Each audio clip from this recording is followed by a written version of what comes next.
Well, hey, good evening, everyone. Let me turn some things off and on. Hello, welcome to the Nearest stream. I'm Nearest, and tonight we're going to be doing some side stories in Doki Doki Literature Club. So yeah, once you finish certain points in the story of the game, you get access to these sub-story or side stories, right? There are apparently six. 1, 2, 3, 4, 5, 6. 6 in total. Basically, it's giving backstory of the 4 characters in the game: Monika, Sayori, Yuri, and Natsuki. Yeah, so we did the first one already. It was basically Sayori and Monika founding the club and like kind of going through some of their personal problems. Sayori's depression. So yeah, it looks like the next one we're going to be talking about Yuri and Sayori. And yeah, we're just going to kind of work through and do some stuff. As we've been going through these, we've been getting emails about things. I don't know, man. I'm kind of wondering if more stuff gets... I feel like I missed a lot of stuff in this game. Just there's like all these files that have stuff in them, but like you can't really get at them. I don't know. Let's see. See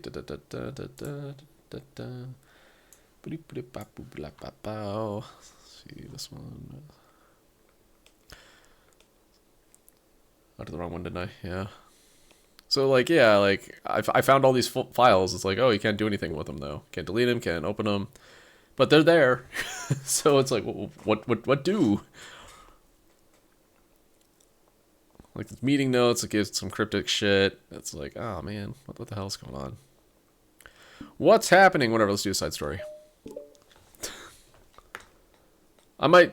So I'm planning on doing as many of these things as I can today. The first one took about 40 minutes. So we should be able to get through 4, I think, today. It's 160. Maybe we can get through all 5. I don't know. We'll see. We'll see. But yeah, I do want to play this again on Thursday just to sort of wrap up some loose ends and stuff. See if we can find some more stuff. But yeah.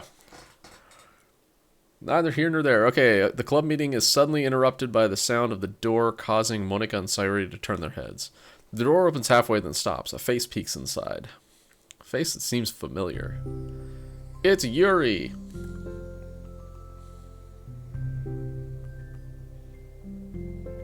Sayori's eyes widen, recognizing the girl. She very conspicuously mouths to Monika. It's her! It's the girl!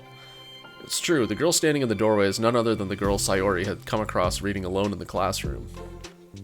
Thanks to Monika leaving a flyer on her desk, it seems she's found her way to the club. Are you here for the literature club, by chance? Am I in the wrong place? No, you're not. This is literature club. Please come inside. The girl fully steps in the door, but continues standing against the wall, avoiding eye contact. Sayori continues to fail containing her excitement. It's happening. Oh my gosh. Thank you so much for coming. Sorry it's a little empty. I'm Monika, and this is Sayori. And we run the literature club. Even though it's just for us so far, or even though it's just us so far, but what's your name, by the way? I'd like to join your club. That's a strange name. Already? Wait, really? Are you sure? I mean, I should be good enough. Ah ha ha, everyone is welcome. You don't have to be good enough. Oh. Do you want to have a seat? We'd love to get to know you. The girl nods, sliding over to a nearby desk and gently sitting down. So, what's your name? Yuri. I'm Sayori, and this is Monika. Sayori, Nice to meet you. Do you like fantasy? Like books? Yuri looks at Monika. Fantasy is cool! Yes, have you heard of Annabelle DuPont? I can't say I have. Oh, well, she's my favorite author. I'm on her 5th book, and it's just... Yuri grins and presses her knuckles against her cheeks in joy. You can borrow my books, I wouldn't mind. You're really in for an incredible experience. Monika stammers, caught completely off guard by Yuri taking control of the conversation. She glances sideways at Sayori, asking silently for help. I'd love to. It sounds like you're really into them, so they must be good. I'm so happy I found this club. Oh, I'm so stupid. I left all my other books in my locker. Should have brought them. Yuri quickly stands up. I'll be right back. I'll go get them for you. You probably only need to bring one for now. Sayori nervously says that, noting to herself the considerable heftiness of the book Yuri set down on her desk. True. Okay, I'll go get the first one then. Yuri exits the club room in a flash, leaving Monika and Sayori silently exchanging glances. Oh my god, I wasn't prepared for this. Oh no, now that we have a new member, we actually have to do something with them. How do I handle someone so intense? I have like no experience with fantasy, except maybe stuff I read when I was a kid, but that's probably like a joke compared to what she's into. I'm sure it'll be fine. In fact, I think it's neat we have different people who are into different kinds of literature. It'll be fun to learn from each other. Yeah, I mean, I don't disagree, but what if this is her only interest? Doesn't it seem kind of like that? Monika, don't you think you should be more optimistic? We have a new club member. There shouldn't be room for anything but being happy. I'm excited to get to know her more, aren't you? Yeah, I guess you're right. Sorry for being so hasty. I just got really anxious all of a sudden. It's because you're afraid of not being able to take the lead. Ah ha ha, what the heck? It's kind of scary how you can point things out like that, Sayori. I just like learning what makes people happy or sad. Yeah, you know what? You'd probably be great at helping Yuri feel comfortable here. I'll leave her in your capable hands, wink. Maybe you could take a break from helping me with the administrative stuff and just focus on spending time with her. Yay, that's exactly what I want to do. Besides, Sayori lowers her voice. I'm probably going to need all the time I can get.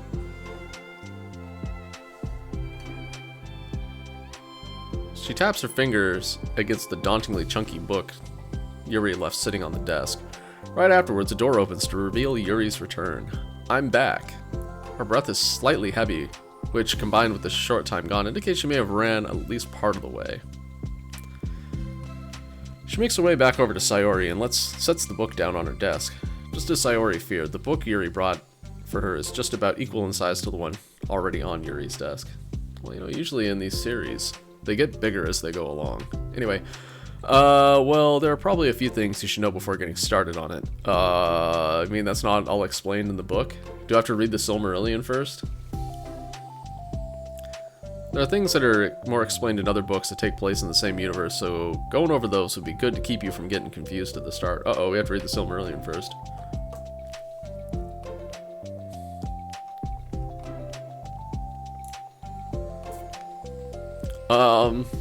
Sayori nervously interjects.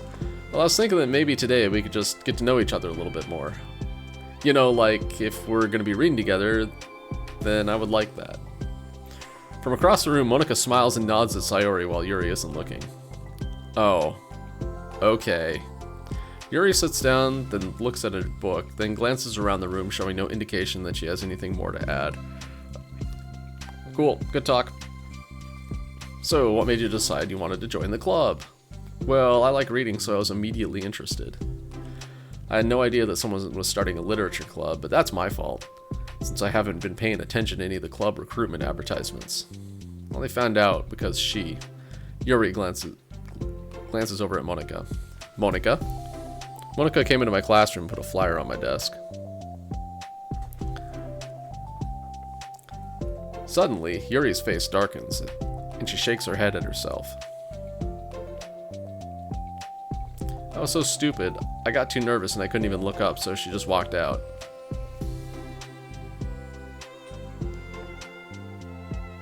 It took me several days to come here because I was afraid that Monika told everyone how inconsiderate I was.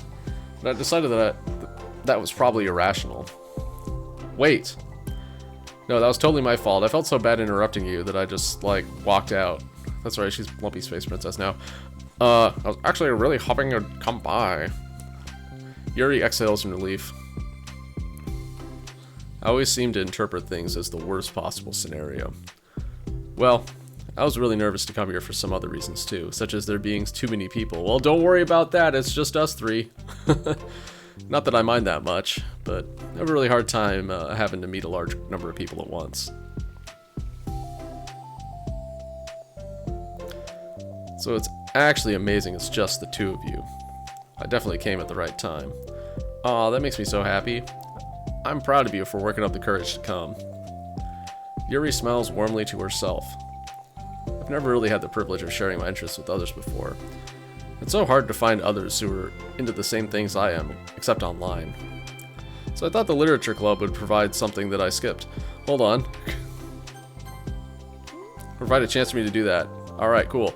What other kinds of things are you into? Like genres? I don't know, just anything. Even if it's not literature. Gasp, not literature. Oh, just things you would think are dumb, like cutting myself. Sayori pauses and a look of concern across her face. How about I'll tell you something I'm into and then you can tell me something you're into. Suppose that would be okay. Okay. Well, I'm pretty into like crafty things. Like making cute collages and decorating things like cards or jewelry boxes. My room's always cluttered with random stuff because I keep buying things to make gifts for my friends. But then I just put it off to the last minute, So, yeah, that's something kind of silly that I'm into. You sound quite creative. Not that much, it's just that you'd be surprised how much you can do with scissors and glue and stuff. So I have to share something that I'm into now, right? Sayori nods. Well, I guess I'm into nature? I love nature. Monica, I'm gonna start a nature club. No, you're not, you're stuck here with me now. What if we vote for whether we want it to be a literature club or a nature club, and now that there's three of us, we can override you? I'm not. Oh, yeah? Well, I hereby appoint you as vice president of the literature club. There, now you're stuck with me. Hey, don't give me responsibilities. So that's how it happened. Okay. Well, I'm sorry, Yuri. I interrupted you. Go ahead. It's fine. Yuri pauses, feeling awkward after having gotten cut off. I like going out into the woods or to the park, just places where you can walk or sit and not have any people around. It's peaceful. It's just nice to kind of remove myself from everything that matters and let my racing mind operate autonomously for a while. When do you like to do that? It just depends on my mood. After school, on the weekends, whenever I feel I need it. Wow, I feel like I never would have the time to do something like that. I find that we have a lot more time than we think we do, if we don't let it slip through your fingers. The three continue their conversation, led primarily by Sayori, but with Monika chiming in every now and again as well. Monika had intended to leave it to Sayori and focus on her own work, but she found it difficult not to join in. Before they knew it, the end of the day was upon them once more. Well, it looks like we should be wrapping up for today. So, are you two going to be starting on that book the next club meeting? That's a plan. I'm so excited! Sayori beams. Yuri collects her things. Once packed, Yuri wordlessly waves to Sayori and Monika with a gentle smile. Bye!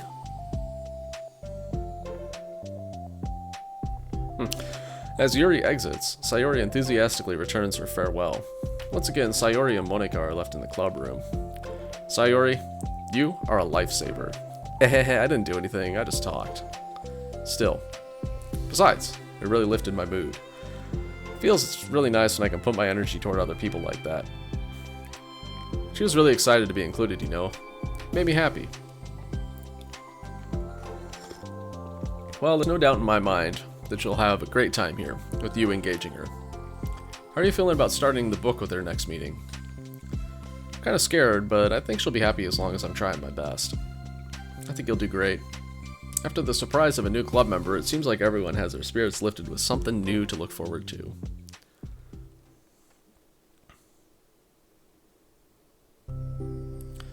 Another school day ends. Swallowing her anxiety, Yuri makes her way to the club room, expecting to be the last one to arrive. As she opens the door, she's surprised to find only Sayori in the classroom. It's club time again. Monika went to the computer lab, so it's just us today, is that okay? Yuri silently nods, unable to make eye contact. I'm sorry about yesterday. Sayori tilts her head, unsure of exactly what Yuri is talking about. Well, I mean, the way I got overly excited to share my books and how you had to stop me so we could talk first. That was so inconsiderate of me. I got too excited and forgot to think about everyone else in the club, so... Ahaha. Yuri, you didn't do anything wrong. Thought it was cute how excited you were. Well, still. I think I changed my mind about the book. We don't have to read it. Huh? Why? Because I know you're just humoring me anyways. In retrospect, it's rather obvious that nobody was truly interested. But if you like it so much, it must be worth sharing. I've already decided I'll join the club, so you don't have to try so hard to entice me. It's a book club. We need a book to read. You suggested one. Let's read it. That's not what I was doing. A moment of uncomfortable silence stretches between the two of them. Well, the thing is, we don't have any club activities yet. I mean, Monica and I have just been working on recruitment stuff mostly, so... It sounded like something fun that we could do together reading your books. You know, like, as a club activity. That would be okay, right? Why am I being so resistant to this anyway? It's exactly what I wanted in the first place, and you're being so nice about it. I really don't know what's wrong with me. I'm sorry for being like this. You don't have to apologize. Just tell me if there's anything I can do to help you feel more comfortable here. Sayori pulls her desk up against Yuri's and sits next to her. The book in question is already on Yuri's desk. Peering over, Sayori reads the cover of the book.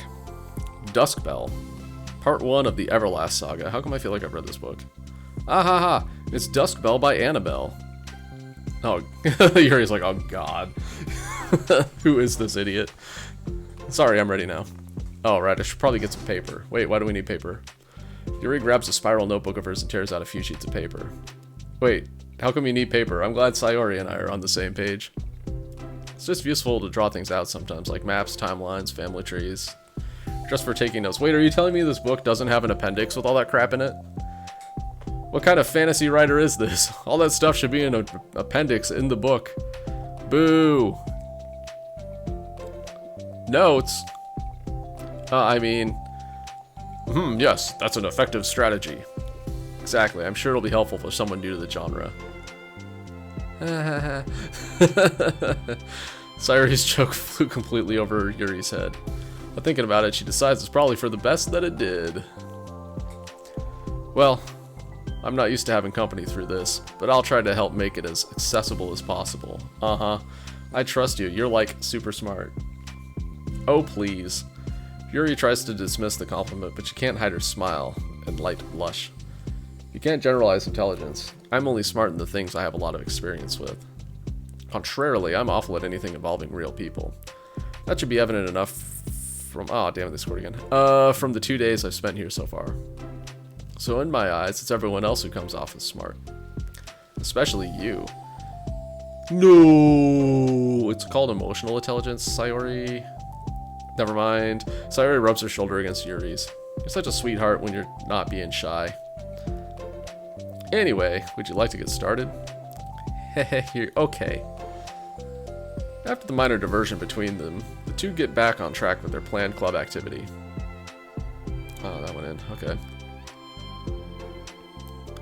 Yuri begins to guide Sayori through the basis of the fantasy world her story takes place in. In which her story takes place. The more of it she details, the races, factions, history, elements of magic, the more questions Sayori seems to have. But despite Sayori's expectations, Yuri eloquently guides her through in a way such that it is fun to follow along. It becomes evident that the world-building aspect of the story, not just the story itself, is one that Yuri finds her passion leaning toward. How do people come up with this stuff? It's like the exact opposite of the kind of writing that I do. What kind of writing? Oh, like poetry and stuff like that. The things I write are like just putting down the feelings that come into my head, you know? But this is like, there must be so much planning and hard work. Ah, you're into poetry? I think there's an appendix that includes some of the kingdom's written works and poetry. There are appendices! Why do we need the paper then for timelines and shit? Whatever. Poetry and folk songs. No way. Ah ha ha. Yuri giggles, filling Sayori's heart with happiness when she realizes it's the first time she's heard Yuri laugh. It means Yuri must be having fun. Anyway, I think we can get started reading now if you're ready. Okay, but I can't read very fast. Oh, that's fine. I'm very patient. Patience is something I pride myself in. I see. Sayori jots Yuri is patient into her notes. Hey, that's for the book. Ah ha ha, I'm just kidding. But I'm kind of glad you're patient, because I need that sometimes. A lot of times. Sayori flips through the first few pages of the book, getting past the table of contents. Okay, chapter 1. The room becomes silent as the two of them begin to read. The silence only lasts a moment before Sayori speaks again. What does vindicated mean? Ah, well, in this context, it essentially means that he was proven innocent. It's okay to ask questions, right? Of course. Sayori turns the page. Are these footnotes? A lot of the dialogue has cultural references that require explanation to be understood. The two continue reading. Yuri's relaxed expression remains unchanged. Meanwhile, Sayori's expression grows tense as she tries to make her way through the dense text. Up until now, their expressions had been reversed, with Sayori easily navigating social situations and Yuri struggling in them. But the tables have turned. Wait, are they talking about the past right now or the present? Where? Right here. They're talking about the past. The paragraphs are describing a flashback that Barnes is having. But they didn't tell me that. It's implied from the context. Sayori rubs her temples. The two of them continue, with Sayori asking fewer questions. She begins to understand the value in the notes, as she finds herself referring to them somewhat often and even adding to them. But her reduction in questions comes not from her getting used to the reading, but rather from her fearing that she'll come across as stupid. At last, Sayori reaches the end of the chapter. I think we can stop here for now. Okay. Sayori takes a deep breath and closes what little of the book she's gotten through so far. So what are your thoughts up to this point? Sayori tries to find her words. Am I doing well so far? Huh. I'm not sure I understand. Well, I don't know. When it takes me so long to read and understand things, it makes me feel really dumb. But I really like how into it you get. It makes me want to keep going and keep doing my best. I can see the way that you do.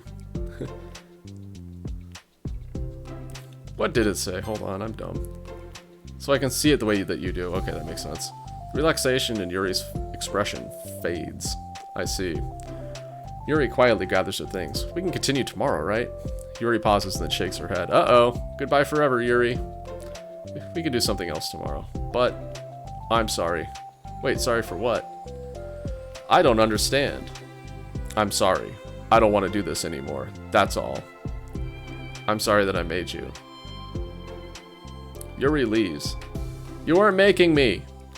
Sayori left alone with her words. How did this happen? We were having fun just a second ago. It's my fault. I said something stupid and hurt her.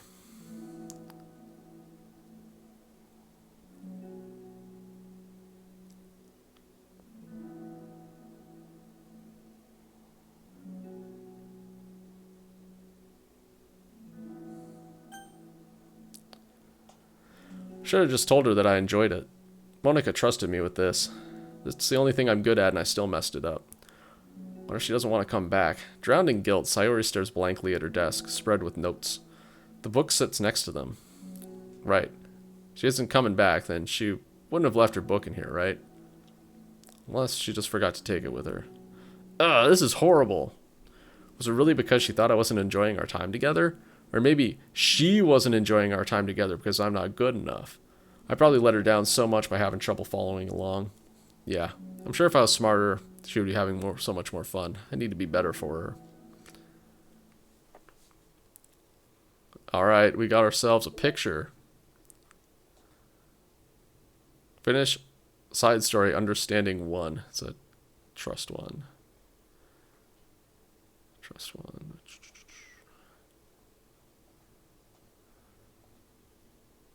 Kawaii.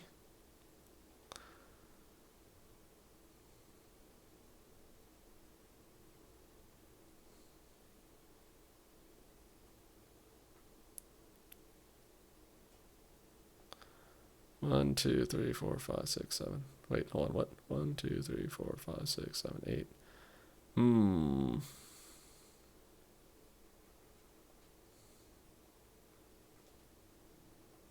Oh.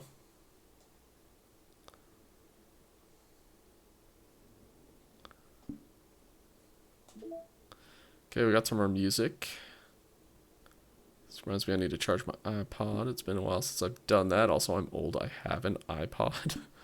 Oh, we got no mail. What? Lame.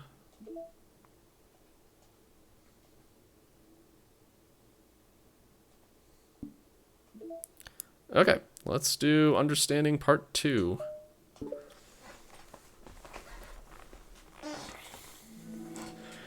For the first time, Sayori is the first to enter the club. Wait, that's not true. She was the first one last time, too, because it said that Monika wasn't here yet, and Yuri arrived to find Sayori. So she was the first to arrive. Okay, whatever.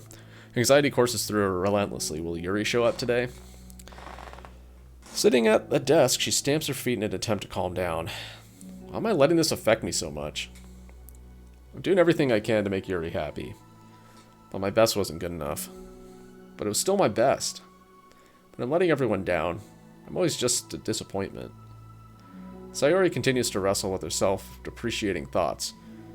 Every tiny noise causes her to lift her head in anticipation of Yuri's arrival.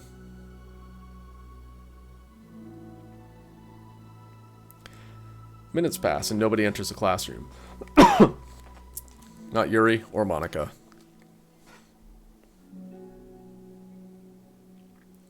Gosh, I'm so late. Why did I offer to help those other students with their work? I'm such a pushover sometimes. It's gonna leave a bad impression on the new club members like Yuri if I'm not the first one here. Monika rounds the corner, approaching the club room. As she does so, Yuri? Ah! Yuri jumps at the sound of Monika's voice. She's sitting outside the club room against the wall next to the door. Embarrassed, she quickly closes the book she was reading and stands up. Oh gosh, I'm so sorry I'm late. You didn't have to wait outside for me. The door to the club room is open. It's not. Yuri stammers, unable to explain herself. She peers inside the club room through the window, then looks away. Actually, I was just wondering if I could help you today instead. Wait, I was wondering if I could help you today.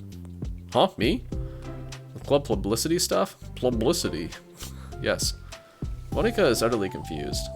Why is Yuri asking this all of a sudden when she was so eager to spend time with Sayori before? Do they not get along after all? Monika looks into the club room herself to see Sayori sitting alone inside. Okay. It's kind of a simple job, but I'd be happy for you to tag along. Me too. Monika is worried, but she finds it difficult to insert herself between whatever conflict may have arisen.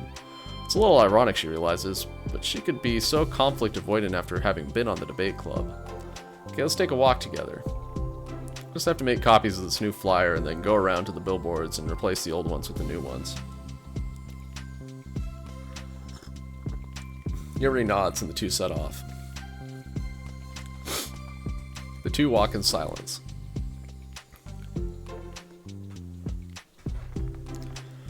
Without Sayori, Monika finds it difficult to strike up a conversation. So, how's everything been going? Fine. That's good. Neither of them follow up with anything more. Monika tenses up at the stinted conversation. How the heck does Sayori do it? Sorry, I didn't see you yesterday. I went straight to the computer lab to work on the flyers. Sayori told me. What did you two end up doing yesterday? Just some reading. Oh, I'm glad. It's really starting to feel more like a literature club now. Yeah. It's kind of funny I felt so intimidated at first when I heard about the kind of reading you were into. But you know, it's kind of stupid of me because I'm just intimidated by things I'm not good at. And it's silly to assume that everyone who comes in the club will just have the same interests as me. But it's so cool you were able to get Sayori into it. It's like the club is working and I'm really happy about that. She's not into it. Huh? She never said that. She's not into it, and I'm so stupid for forcing it onto her. Yuri falls silent again, as if she started her thought but can't figure out how to continue it. Did something happen? Yuri sighs. No, it's just me. Yuri pauses. Huh? I'm thinking. A moment passes in silence, then Yuri shakes her head. Shouldn't be complaining to you all of a sudden. Don't be silly. I won't think you're complaining. Just want to make sure you feel welcomed. If it's important to that, then you can tell me anything. Well, I do feel welcome. Too welcome, I guess. It's not an issue with the club, it's just an issue with me. I feel so wrong to inconvenience you with it. Ah. Monika pauses and thinks. Well, what if we put it this way? It's my job as president to understand the needs of the club members, right? We're going to have all kinds of people joining this club, well, hopefully anyway. And learning about the diverse needs and interests of everyone will help me come up with the club activities that everyone can be happy with. That everyone can be happy with? Not just only some people?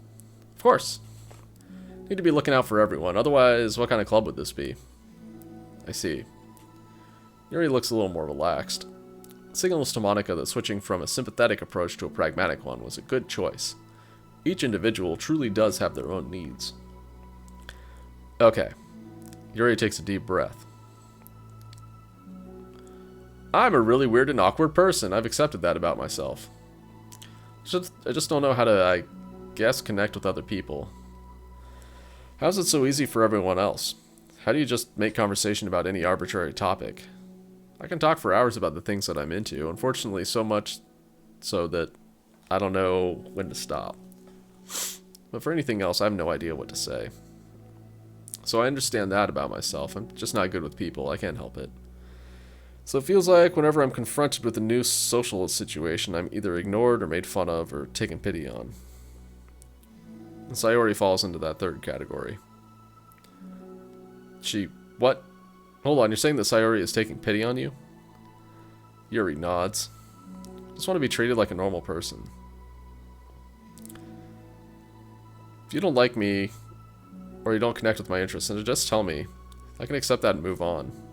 Sayori is a little too nice to me. I get that. She's so nice that she doesn't trust her. Understood. I'm so stupid for not realizing that she would just go along with whatever I pushed her into. Nobody deserves to put themselves through that kind of discomfort. Just because I pity some weirdo who doesn't know how to make friends. It's the worst feeling, I hate it. Yuri's sharp words cut through the tense air. Somewhere in the middle of the conversation, the two stopped short in the hallway, prioritizing the conversation over their original task. Monika looks at Yuri. Yuri only looks down with her fists clenched. I think you should tell her that. I can never say that to someone's face. It's pathetic. Sayori is different. Making people happy is the most important thing to her. I'm sure that's all she's trying to do. So if you're able to explain to her what makes you happy, then she'll do anything to make it happen. That's the problem. That kind of friendship has one person always trying to cater to the other person's weird needs. I'm sorry for making myself sound so... No, I think I'm starting to understand. Monika hesitates to finish her thought out loud. It's something that Sayori would be better able to say. Sayori is someone who will give anyone however much kindness they need in order to smile. But Yuri, who has difficulty accepting kindness, must be driving Sayori to be even more assertive in her kindness, further exacerbating the matter. Neither person is to blame, but it's an issue that can't be resolved without them understanding each other better. Sayori wants to be your friend, I promise that. It's okay for different people to have different needs. I mean, Sayori, she has her own needs too. But good friends work together and can be what they need for each other. You just have to have good communication and talk about it. I don't have good communication. Yuri stops and shakes her head. I'm sorry. I didn't mean to say that. My head is just so resistant to everything. I'm pushing such a kind person away from me because of it. Yuri pauses to think. I'm so tired of this cycle I'm creating for myself. I think I'm so afraid of people pushing me away that I just push them away first. How thoughtless and immature of me. Yuri takes a deep breath and exhales. I didn't mean for this to turn into a whole venting session. But I understand now that I just need to communicate with her. Ah ha ha, you're totally fine. It's for the club, remember? Just helping make the club a better place for everyone. Yeah. Yuri falls silent again. She looks like she wants to say something. So this kind of critical thinking is something I'm really bad at. You know, about people. So, thank you. Anytime. Monika smiles at Yuri. For just a moment, Yuri finds herself able to meet Monika's gaze, returning a shy smile of her own.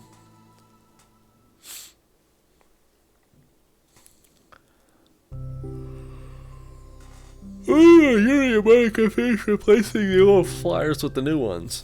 More accurately, Monika did the work while Yuri followed along. But as the club room once again draws near, so does Yuri's confrontation. I can't do this. Yes, you can. It'll be great. Yuri sighs and shakes her head. I'm never going to feel confident enough. I just have to do it. If I don't do it now, I never will. Yuri starts toward the door, but then turns to face Monika. You're not just going to wait outside, are you? Ah ha ha, I can take a walk. Want me to get you a coffee or something? Actually, I prefer tea. I like to make my own, though, so please don't worry about it. Although, I suppose that's one downside of reading here in the club rather than at home. I don't get to drink tea while reading. Sorry, I guess that has nothing to do with this. No, that's alright, we'll get a tea maker. You know, now that you mention it, I bet we could get permission to keep stuff for tea in the classroom. You can use, like, an electric kettle to heat up water, right? Would that really be possible? I'll look into it. I think that'd be great. Yuri smiles and nods at the thought. Well, I'll be back in a bit. Good luck. Monika waves at Yuri, then turns around and departs down the hallway as Yuri's smile fades once more. Well, that's good enough for one day. Time to go home. A moment of daydreaming about tea isn't enough to save her from the anxiety of the task that lies before her. But it must be done. Taking one more deep breath, Yuri timidly opens the door. Yuri! Wait, hold on, I'm not done yet. Sayori shuffles a bunch of papers around. Yuri stammers, her words suddenly caught in her throat. At that moment, she realizes how Sayori has been spending her afternoon. Wasn't expecting you to come today. I was really hoping to make it all the way through the next chapter first. But I got most of the way through it. And look, Sayori holds up a sheet of paper.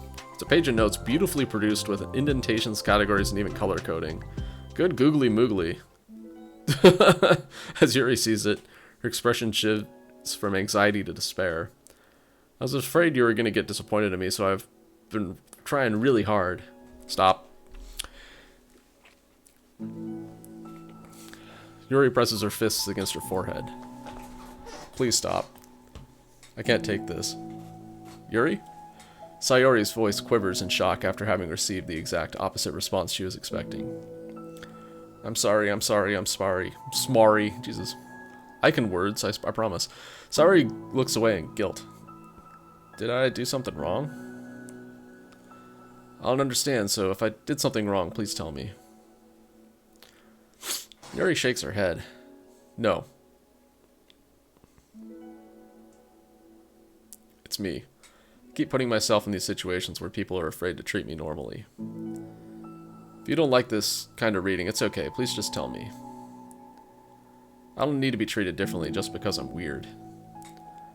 But I don't treat you differently. I just want my friends to be happy. So I thought that if we did something together that you'd really like, I don't want your pity. I don't want your pity. Why did I do that? Yuri sinks to her knees. Her voice squeaks. I'm sorry. Tears of guilt and self-loathing begin to stream down her face. This isn't how it was supposed to go. Why is it so hard just to articulate your thoughts? Why do you end up pushing everyone away from you? Yuri's mind pounds with eternal accusations as she shuts her eyes, unable to face Sayori or the rest of the world. She should leave, just escape from her before Monika sees her like this, and before Sayori tells Monika what she did. But before Yuri can put any strength into her legs, she feels a warm pair of arms wrapped gently around her from behind. It's okay. Sayori whispers in a soothing voice. It's okay. It's okay. Overcome by despair, Yuri finds herself unable to protest or pull away from Sayori's kind gesture. Oops. I didn't actually read that. Yuri sniffles, breathing heavily through a clenched throat, trying with all her willpower to control herself. Alright, there's the full screen for anybody who wants it. Just like Photoshop my face out of it, I guess. I understand that the things you're feeling in your head are different from the things you're trying to say. I know that must be what you're feeling right now. I promise, I understand that. So I'll give you as much time as you need. When you're ready, just tell me your feelings and we'll talk about them together, okay? Yuri sniffles again and nods her head. She gives herself a minute to compose her thoughts and speaks while steadying her voice. I think that I've gotten so used to people just being weirded out by me that it feels like anyone who's nice to me is just doing it out of pity. I'm so horrible with people, so it makes me not want to believe that someone can actually like me for who I am. Yuri pauses, but Sayori doesn't interrupt. Rather, she waits for Yuri to continue. I got so excited when I joined the literature club.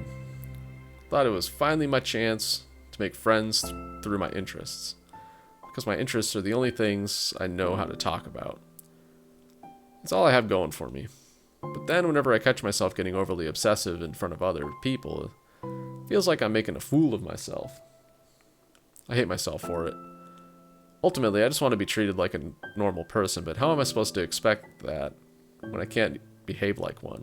I just want to learn how to get along with other people and stop ruining things for myself. That's all. Yuri finishes her thoughts, feeling more steady after having gotten them out. Sayori, who can feel Yuri's breath rise and fall beneath her arms, realizes that as well. Thank you for helping me understand you a little bit better. You know, you were so great at helping me while we were reading, so I'll help you with the things that you need too. But I feel like it would be just be frustrating for you with how much patience I require sometimes. Hehehe. That sounds kind of familiar. I couldn't stop worrying about that while we were reading. I was so afraid you would get frustrated with me.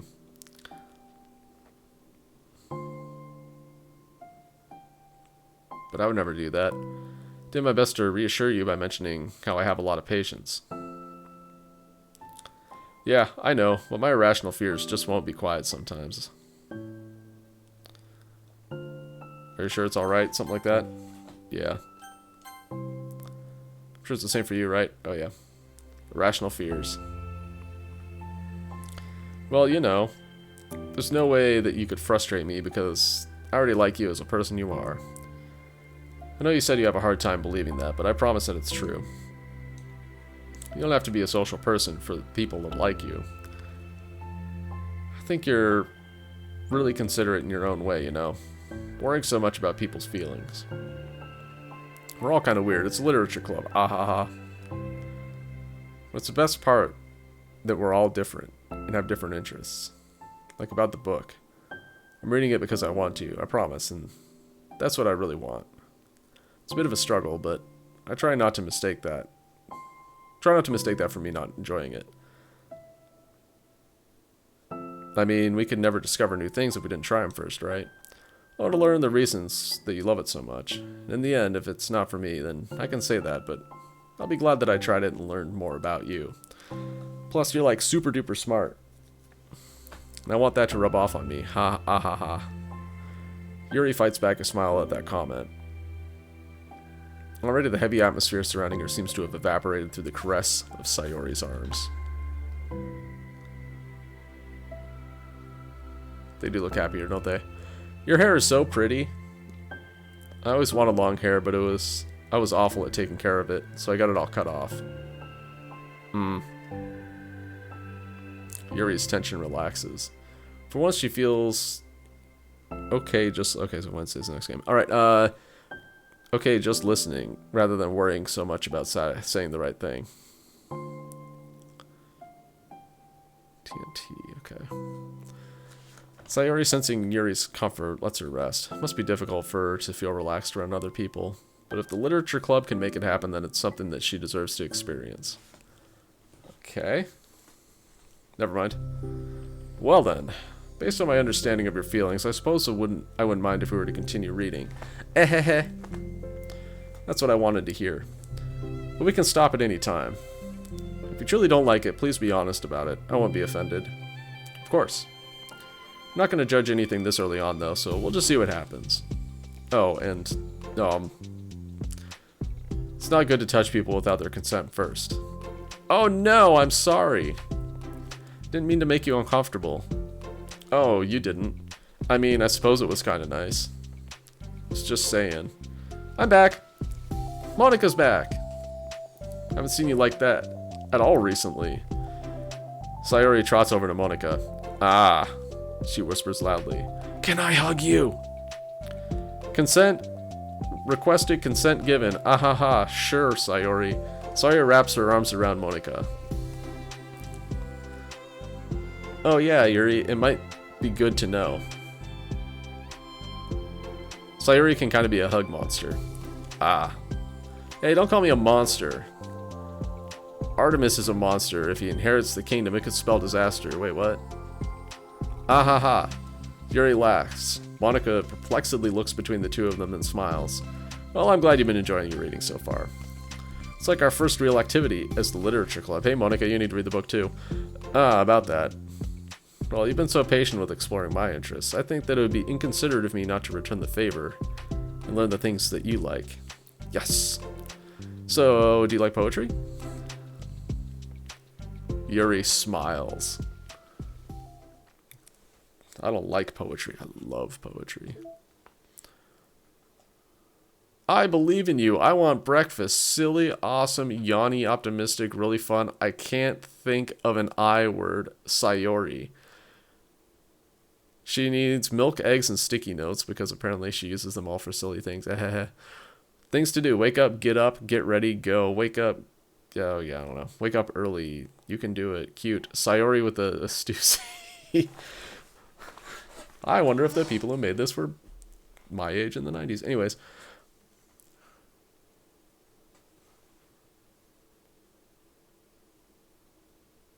Homework, math thing. 1 + 1 = heart. Study for quiz, pack snacks, balance. Alright. We got a new photo here.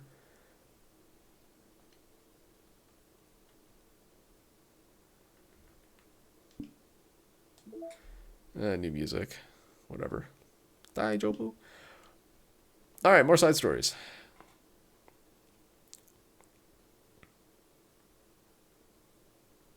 How are we doing, actually? Hold on. 74% of data collected. That's pretty good, actually.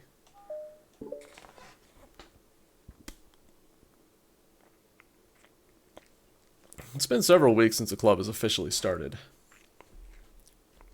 Through their initial setbacks, the 3 club members so far, Monika, Sayori, and Yuri, have increased their collective bond with the club. Sayori has partaken in some of Yuri's high fantasy literature, and all 3 of them, led by Sayori, have taken an interest in poetry. On a day like any other, the 3 find themselves suddenly interrupted by the club room door opening. In walks a girl none of them have seen before. Hi. New song, yay. Sayori tugs at Monika's sleeve. Yuri shifts in her seat and buries her eyes in her book. Are you here for the literature club? Yeah. Yay, that's great. Thanks for stopping by. It's kind of a small club still. So it's really exciting to see new faces. Yeah!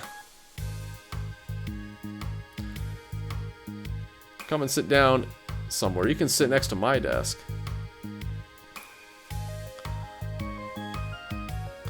Sayori prances down and presses her palm. Prances over to her desk and presses her palms onto it.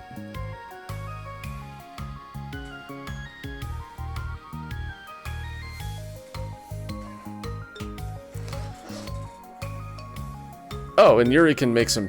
Can you make some tea? Ah!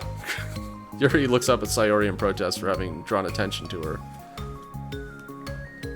Natsuki silently glances between everyone, then sits down next to Sayori. Monika follows by sitting nearby. The sudden gathering prompts Yuri to stand up, deciding that standing in the corner and making tea doesn't sound so bad after all. Okay, then how about we all introduce ourselves? Okay. Well, I'm Monika. I'm the one who started the club. I was originally in the debate club, but I wanted to do something I felt more passionate about, if that makes sense. So I started the literature club as a way for people to express themselves through writing or reading or whatever their other kinds of, yeah. You know, I figured it was your club. You have that vibe. Ha ha ha, I have that vibe? What vibe? Oh, you know, like, never mind. I'm not gonna judge people I just met like that. Very adult-like of you. I always judge people so hard. Oh, no you don't, Sayori. Yes, she does. Yuri's deadpan voice carries across the room. Natsuki giggles. I'm Sayori. I just like learning about everyone and making friends. Oh, and I also like poetry. Oh, yeah? Very adult-like of you. Hehehe. I'm an adult. The sound of Yuri's electric kettle steaming up fills the air. Oh, that's Yuri. Sayori lowers her voice. She's kind of shy, but she's really nice and super smart. She likes big fantasy books and tea, and I love her. Well, I guess that leaves me then. I'm Natsuki. I like listening to music and hanging out downtown and stuff. My favorite ice cream flavor is strawberry. Who likes strawberry? Weird.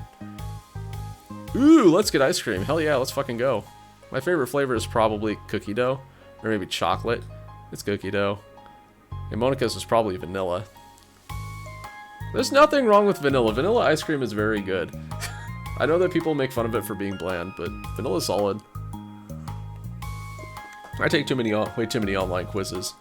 The ice cream ones are always really accurate.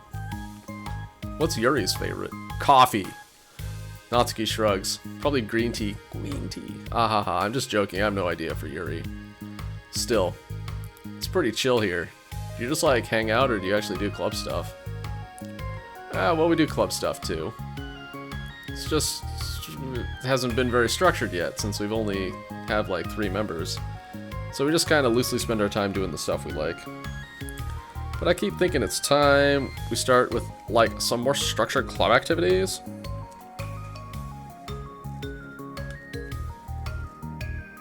Oh, I pressed the wrong button. Okay, I'm like, why did it disappear and not reappear yet? It's been a while now since I've started the club, so yeah. Well, with that being said, what kind of literature are you into, Natsuki? Anything you'd like the club to get into? Well, I guess I'm... literature. Manga is literature? Well, I like manga. Manga? Hey, why'd you say it like that? Weep. Hey, I want to read manga. In the club. Wait, hold on a second. That sounds so great, like, after all I've been doing all this, Yuri returns to the desk with a tray of teacups, which she sets down on an empty desk. After all of the deep and immersive reading I've been doing, I wouldn't mind doing something a little more simple. Manga isn't simple, it can't be. If you think that, you just don't understand the nuance. I didn't mean simple like that. Well, anyway. Putting manga aside, is there any other kind of literature that you're interested in? Well, not really. In that case, have you considered joining the anime club? Are you serious? I'm not gonna join the anime club, it's totally different. It's full of weebs. Ew, gross. Weird guys. Come on. Is it that big of a deal? Manga is literature, right? I mean, I guess if you consider the literal definition of literature, then technically. I get it. Look, I'll do whatever club activities you want. Can I please just join? I won't bother anyone. If I could just, like, keep my manga here and hang out after school, I'll do literally whatever you want me to do. That's fine, right? Yeah, I guess there's nothing wrong with that. Oh my god, thank you! You're the best. I have most of it crammed into my locker, so I'm gonna start getting it, okay? Natsuki stands up. Need some help? Nah, I got it. I don't want you to see my locker. Ah ha ha. If you say so, but there's no way it's worse than mine. I hope we never find out then. Natsuki exits the club room, leaving everyone in silence, save for the sound of Yuri sipping her tea. Ugh, I'm such a pushover. Hey, it's not that bad. Natsuki seems like a lot of fun. Maybe, but, I mean, she has like no actual interest in literature, you know? It's normally fine, but she said she would participate in club activities like it's some kind of obligation. Her tea is going to get cold. Yeah! Wait, that's not related. Well, I think everyone deserves a chance, especially if we can bring her happiness. Besides, maybe she'll take a liking to literature. Are you sure you don't just want to read her manga, Sayori? Hey, who do you think I am? Sorry, I didn't mean that. Yeah, you did. I just feel really uneasy about this. Do you have any opinion, Yuri? Not particularly. She said she wasn't going to bother anyone. That includes me, so... Does that mean I bother you? No, you're a pleasure to be around. I was just fishing for a compliment. I know. But still, I really think we should give her a chance. Yeah, alright. But I really am going to start enforcing club activities. I'm willing to cooperate. Suddenly the three of them hear a thump against the door. What was that? I think it was a giant pile of manga walking into the room. Sayori stands up, walks over to the door, then opens it. Ugh, thank you. Carrying 3 boxes of what is presumably manga, Natsuki grunts and wobbles inside before slowly bending over and dropping the stack onto the floor as gently as she can. That's quite a collection. Sayori giggles in excitement while catching her breath. Natsuki replies, there's still one more box. I can put them away myself. I know how to organize them. Monika anxiously glances between Sayori and Yuri. Is this really okay for the club? Maybe it's what she needs to really kick the club into gear before everyone gets too complacent. Seems like things are finally going to start getting more serious.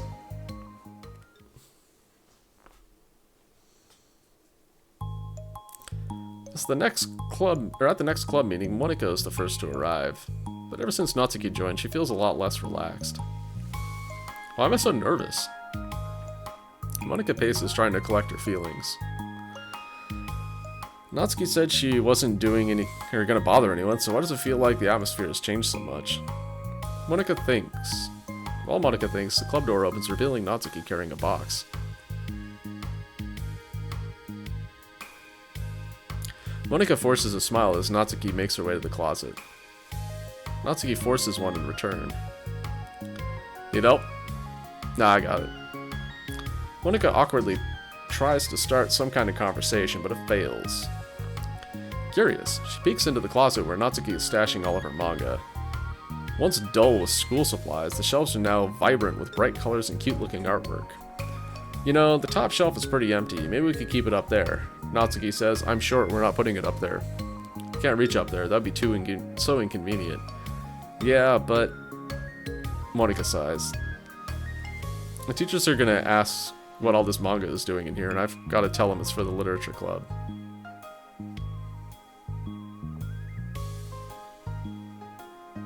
Monika backs off and slumps into a desk. This kind of tension, it feels like the relaxed atmosphere accumulated over the past few weeks is being sucked right out the room. Good afternoon! Sayori spins into the club room. It'd be funny if they made this spin whenever they said that. Anyway, well, I see someone's in a good mood. Yeah, because I have this. Sayori brandishes a cookie wrapped in plastic. Found some money and got a cookie. Oh, that's so pretty. Sayori trots over to the closet. The colorful shelves catch her eye. Which one do I start with? Well, you can start by giving me a bite of that cookie. No. I saved up all of my luck to find that money. If you want entry into my kingdom, you need to pay the tax peasant. Okay, I won't go into your kingdom. Eats cookie. Boo! Defeated, Sayori unwraps her cookie and breaks off a piece for Natsuki. Then Yuri silently walks into the club room. Monika glances at her with pleading eyes. Yuri returns a quick nod of understanding. Well, everyone's here now. Despite the club having only one more person than before, it somehow feels twice as lively. Okay, so I think today we should start going over some potential club activities and see which ones we want to do first.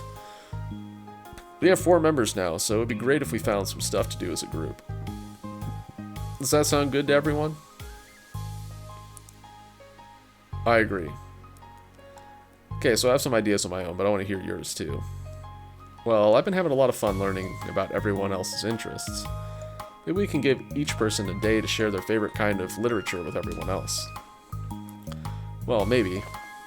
Something tells me that Monika glances at Yuri and Natsuki, who both appear very unwilling to even consider each other's interests.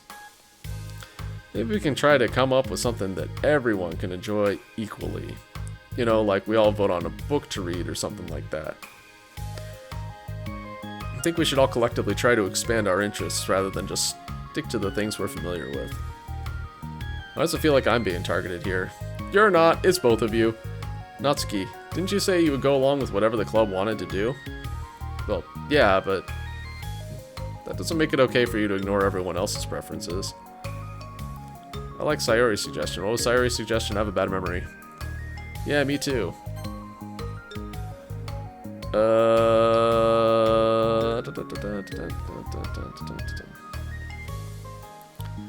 Get a cookie. Give each person a day to share their favorite kind of literature with everyone else. Yeah, but Monika's voice trails off. Unless she let Natsuki join the club, Monika finds it incredibly difficult to relent to her demands.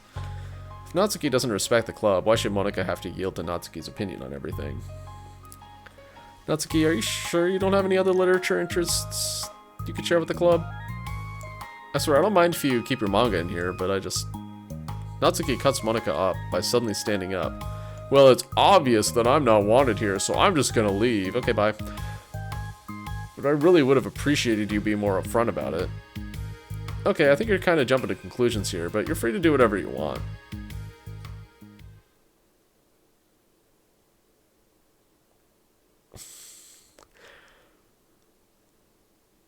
Natsuki shoots Monika a quick glare before walking straight out of the room. I mean, she did kind of overreact a ton. I don't feel like this one's on Monika for once. Oh no. Sayori runs after her, just leaving Monika and Yuri. For the second time today, Monika slumps down into a desk. Why am I such a jerk? No, she's a jerk. She's the one who's out of touch. She's just making me feel this way. Monika looks up at Yuri, seeking affirmation. Yuri looks away. She's like, no, fuck no, I'm not getting involved in this. She probably just went around looking for the smallest club she could find so that she doesn't have to participate. How does she expect me to give her respect when she has no respect for the club? Am I wrong, Yuri? Yuri once again says, I don't want to get involved, boss. Yep, I'm not. I'm not good at these things. Monika sighs. Me neither. Just have no idea what to do. I don't want to hurt anyone, but I feel like it's not wrong to enforce the club vision. You know, like, people should join because they want to express their passion for literature, or at least develop it. So, maybe she's not a good fit for the club after all. Monika sits in silence, afraid to accept her tentative conclusion.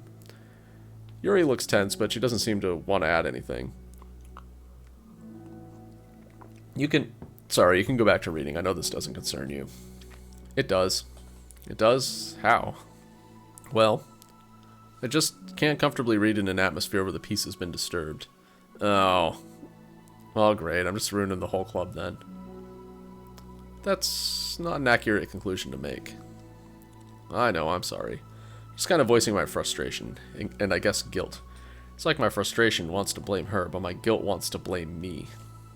Ugh. Why is it the hardest to be rational during the times you need it the most. I don't think you're being irrational. I think Natsuki is.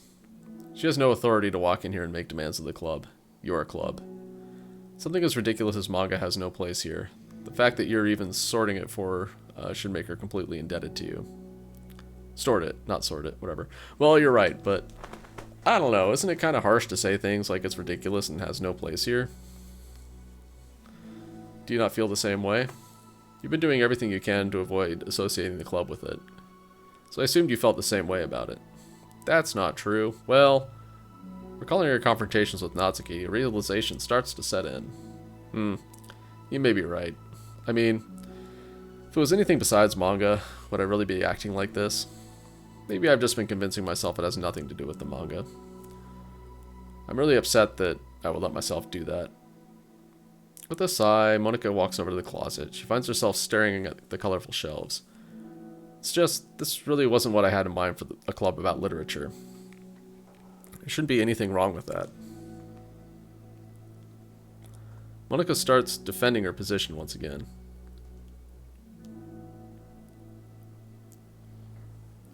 It's a complicated issue that Monika has failed to consider before now.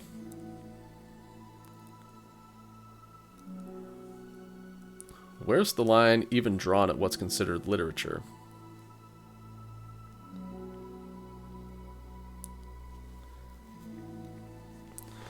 Lost in thought, she reaches into one of the larger box sets and pulls out a volume, inspecting it for no particular reason. The cover features 4 girls striking cute and exaggerated poses, all dressed in short skirts. Yeah, I mean, amused by the absurdity of the cover, Monika opens the book. Oh, she's gonna get all into manga now. Okay, so there's Natsuki. Oh, that's kind of cute. Anyway, for finishing that first chapter there, we got nothing else that's new. All right.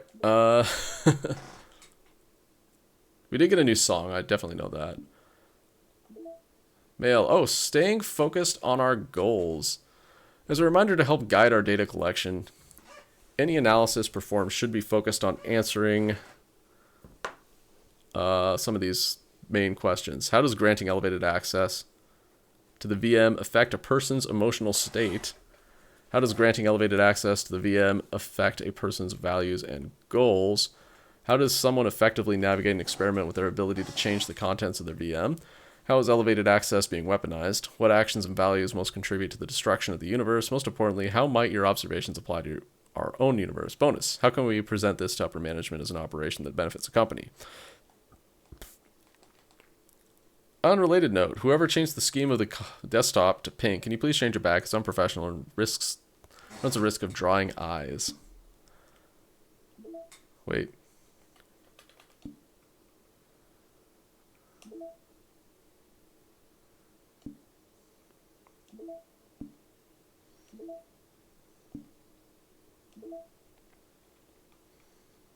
Okay, respect part 2. Let's begin.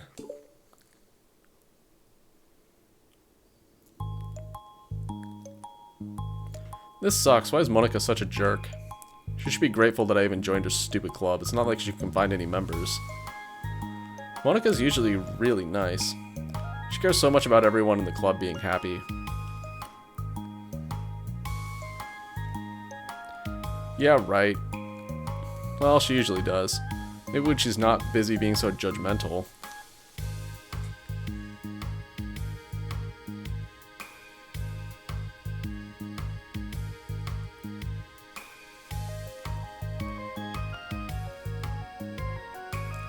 So what if I'm into manga? Why can't one person just accept that instead of being so condescending about it? I accept it. I think it's cute. Oh, come on, that's condescending too.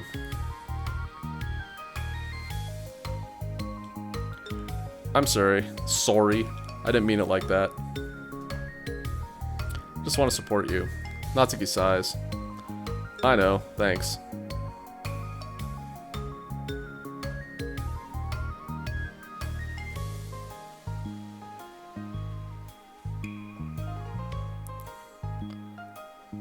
just really sucks. You want me to talk to Monica? I don't know. It's not like it's gonna change her opinion of me. Like, even if you were to convince her to back off, that wouldn't suddenly make me feel like I'm actually less welcome in the club. I should just find another club. Wait, you don't have to do that. We can figure this out, please. I mean, I'm the vice president, or at least I think I am. I don't want you to leave. Everyone deserves to feel welcome and be happy, so I want that to happen. For you. I was wondering, what was the reason that you decided to join the literature club? Well, Natsuki hesitates. It's kind of dumb. Don't say that. There's no such thing as a dumb reason when everyone is welcome. I wasn't welcome. You were to me. So, just don't tell anyone, okay? Especially Monica. I promise. Natsuki sighs.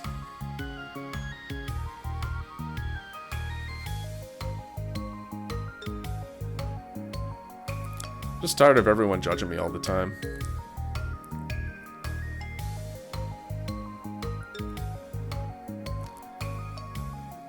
Can't enjoy any of the stuff I'm into without people making snotty comments about it. Not that I care what anyone else thinks, but you know, the signs for the literature club said that you can be yourself or whatever.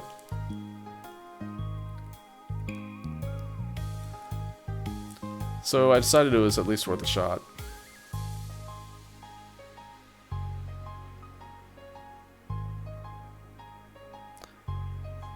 But that was a lie, apparently. Natsuki dejectedly kicks the toe-over shoe against the wall. Oh, and I like writing too. Really? How come you didn't say that to Monica?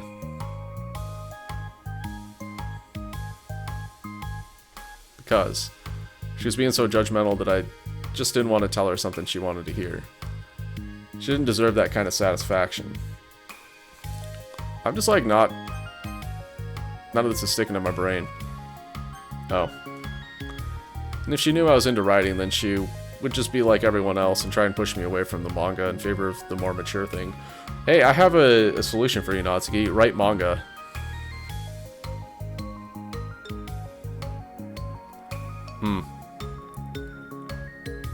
Two of them remain silent for a while.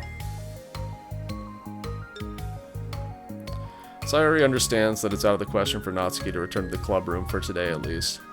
But Natsuki has a reason for wanting to join the club, just like everyone else.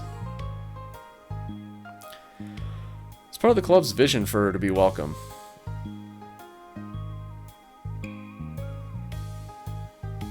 You deserve to express yourself as much as everyone else does. It's supposed to be what the club is for. So, I'm going to do everything I can to fix this. I promise. It's lunchtime the next day. The cafeteria and hallways are bustling with students rushing to meet their friends. They make the most of their limited break time. Where could she be? Among them is Monica, who always eats lunch in her classroom. She has some additional business today. Fearing Natsuki would avoid coming to the club, Monica decided to try and find her during lunch so she can make amends.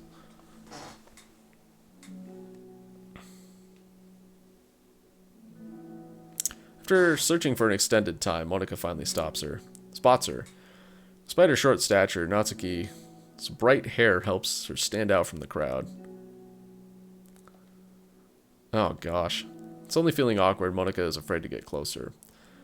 Natsuki is with some friends whom Monica doesn't recognize. They're all energetically chatting together. It would be really tactless to just interrupt them. Whoa! What's this? New characters? No way. Oh yeah, did you not end up joining the literature club or what? Huh? Of course I joined, why wouldn't I? Ha! I told you she would join. Ah ha ha, come on. You know she only joined because you wouldn't stop giving her crap about the anime club. Told you. I never even wanted to join that stupid club. Oh, sure. Well, you would have to give her some credit for at least making an effort to finally grow past that trash. Hey, Natsuki, get new friends. They don't respect you at all. Ah ha ha, true. Well, congrats on finally graduating middle school, Natsuki. We're proud of you. Fuck these guys. Shut up. Just let me do my thing. Just joking. You know we love you. Yeah, once the literature club makes you a famous writer, we'll be the first ones to buy your book. Ugh. What, you're gonna buy her smutty fanfiction? Ah ha ha ha ha ha. Well, obviously, I want a signed copy. It's like 10 years ago. Why are you writing smutty fanfiction when you're single digits? That's weird. You don't think I've grown out of it by now? Oh, never mind. She just said years ago. Alright, alright. Better, I guess. I told you I was joking. Besides, it's a good reminder of how far you've come since then. Not to mention you couldn't have done it without us. That gives us a pass to joke about it. Uh-huh. They grew up so fast, it brings a tear to my eye. Natsuki suddenly glances in Monika's direction, prompting Monika to quickly turn away and distance herself. What the heck? That was horrible. Should have said something to defend her. Why do I have to be so conflict avoidant? Not that I deserve to say anything. I'm hardly better than them after the way I treated her. Ugh, I'm so awful. I'm not doing anything right. Meanwhile, in the classroom, after school, actually not meanwhile. After school ends, Monika distractedly makes her way to the club room. She finds Yuri already inside, eyes on a book as usual. Monika picks a desk and slumps into it, something she seems rather doing an awful lot lately. Something, words, I didn't say them in the right order, who cares? Yuri, I don't think I can be club president. I suck at handling anything that doesn't go, like, exactly my way. Oof. Yuri looks up from her book, then looks back down. It's like literature club is a place where you can get to express yourself unless it's in a way that I don't like. I'm so mad at myself. I'm especially mad that I didn't have the self-reflection skills to realize what I was doing. So much for maturity. Sorry, I really shouldn't be complaining out loud like this. There's just like an awful lot on my mind. No. Huh? I enjoy listening. Really? Mm-hmm. Why? Yuri shrugs. Just makes me feel nice.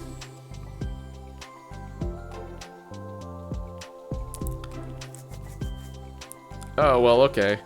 Guess I'll just continue then. Yuri nods. Yeah. Just, well, Natsuki has a kind of blunt attitude, you know. Made me feel like she wasn't taking the club seriously. I couldn't even figure out why she wanted to join. I saw her friends talking to her in the hallway during lunch, and they were just so mean to her, telling her to grow up and stuff like that. That's literature, that the literature club would help her grow out of her manga. It just made me so mad, like, just let her enjoy it. It makes her happy. Why are you trying to take that away from her? And when I had that thought, it was when I came to the realization that I was kind of doing the same thing, just in a roundabout way. Should have made her feel good about being passionate about something, but I just dismissed it. I was actually trying to avoid acknowledging it at all. I even did that with you, Yuri, when you first joined the club. You did? Yeah, I remember. Fantasy isn't really my thing, so I was just trying to dismiss it, but then Sayori jumped in and took over the conversation. I should have reflected on that, but I didn't, because I let Sayori handle it instead. You know, if you're dismissive of fantasy in a literature club, you're kind of... There's a lot of fantasy literature. Just kind of closing off a pretty big chunk of literature. And now I'm repeating the same mistake, except I really hurt someone this time. Monika shakes her head. So tired of being afraid of things I'm not comfortable with. It's so stupid. Like, I can just picture how much joy it would bring Natsuki if I let her share the passion a little. I'm so angry that her friends were treating her like that. I'm gonna get them back for it.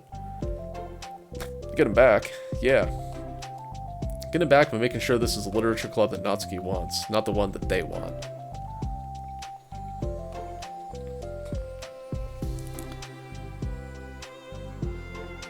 Suddenly, Sayori bursts through the door, making Monika and Yuri jump.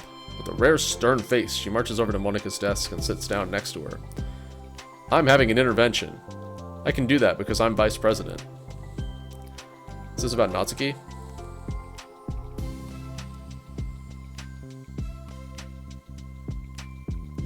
Yes.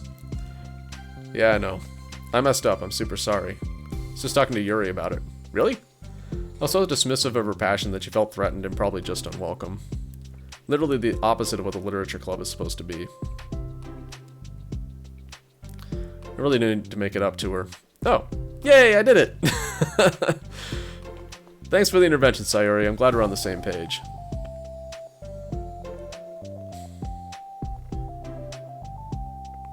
Friendship wins again. So how do you want to make it up to her? I have a plan. Sayori, do you know if Natsuki is coming to the club meeting today? I don't think she is. I see. Monika was afraid of that, not because of her plan, but because she's facing consequences of the damage that she's inadvertently caused. But the only way to do the right thing is to face it head on. It's so easy to just duck away from conflict and wait for it to blow over. But that's not enough.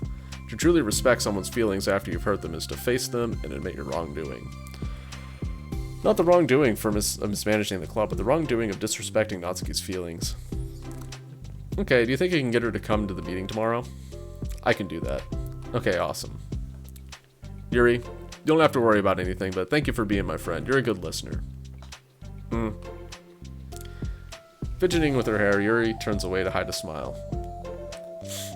Well, I guess for today it's going to be a pretty quiet club meeting. I'm going to step out for a bit, is that okay? Yeah, I'm going to read with Yuri. Hey, is this one of Natsuki's books? How come it's out here? Sayori picks up a manga that was resting on an adjacent desk. Oh, that's... Natsuki probably just left it out by accident. But I thought she hasn't been coming to the club. Actually, Monika's been. Okay, Yuri, I'm sure it was just someone else who was using the classroom then, okay? Monika smiles at them both, then with a wave she exits the room. I really shouldn't have left that out. If Sayori catches on, then she'll definitely tell Natsuki, and that would get really awkward. Now, I wonder if there's a keyboard I could borrow from the music room. Are you going to sing her a song? A song of apology? The time for the next club meeting has already arrived. Monika and Yuri are the first to arrive. I'm so worried. Think Sayori is going to be able to bring Natsuki? Yes. How do you know? Have you met her? Well, she's Sayori. You know you're right. Time slowly passes. Monika sits, then stands up to pace around, then sits again. Yuri's eyes don't move from her book. Then the door finally opens. Sayori marches inside. This had better be good. Behind her, Natsuki shuffles inside, nervously looking around the room. We're here. Welcome back. Monika, the club president, stands up and greets them with a smile. Sayori picks a desk and takes a seat. Natsuki sits closely next to her. Looking back and forth between the club members, Monika is struck with a nostalgic feeling. She would stand in the front of the club room just like this, struggling to picture just who may eventually be sitting beside her. But imagination was never enough just to predict just how unique and diverse each member would be. With each with their own struggles and her own reasons for seeking the vision that Monika had admittedly so vaguely advertised, seeking trust, understanding, respect. What new lessons will the future hold for the literature club? Realizing she's getting ahead of herself, Monika takes a deep breath and returns to the present. Okay, everyone. Literature club is starting. We have an activity planned for today. Monika turns around to face the chalkboard. On it she writes, manga in big letters. Today we're going to learn from an expert about a unique form of literature, manga. Oh, come on! Isn't this kind of forced? Yes, it is. I know you don't actually want to do this, so just... Monika shakes her head. Natsuki, this is the hardest part. After making it this far, it'd be so easy just to smile and move on. But that's not enough, not this time. I'm sorry. It was wrong of me not to take you seriously when you were kind enough to show interest in my club. I thought about it and realized how biased I was against manga. It caused me to disrespect you, and I'm sorry. But I think you deserve to be able to share your passion with us. So, can I make it up to you? Well, thanks, but I know you're only doing this because Sayori told you to. Wait, that's not true. She came up with this on her own. Monica planned all this by herself. She didn't even get a chance to talk to her. I was witness to that as well. This is the Literature Club.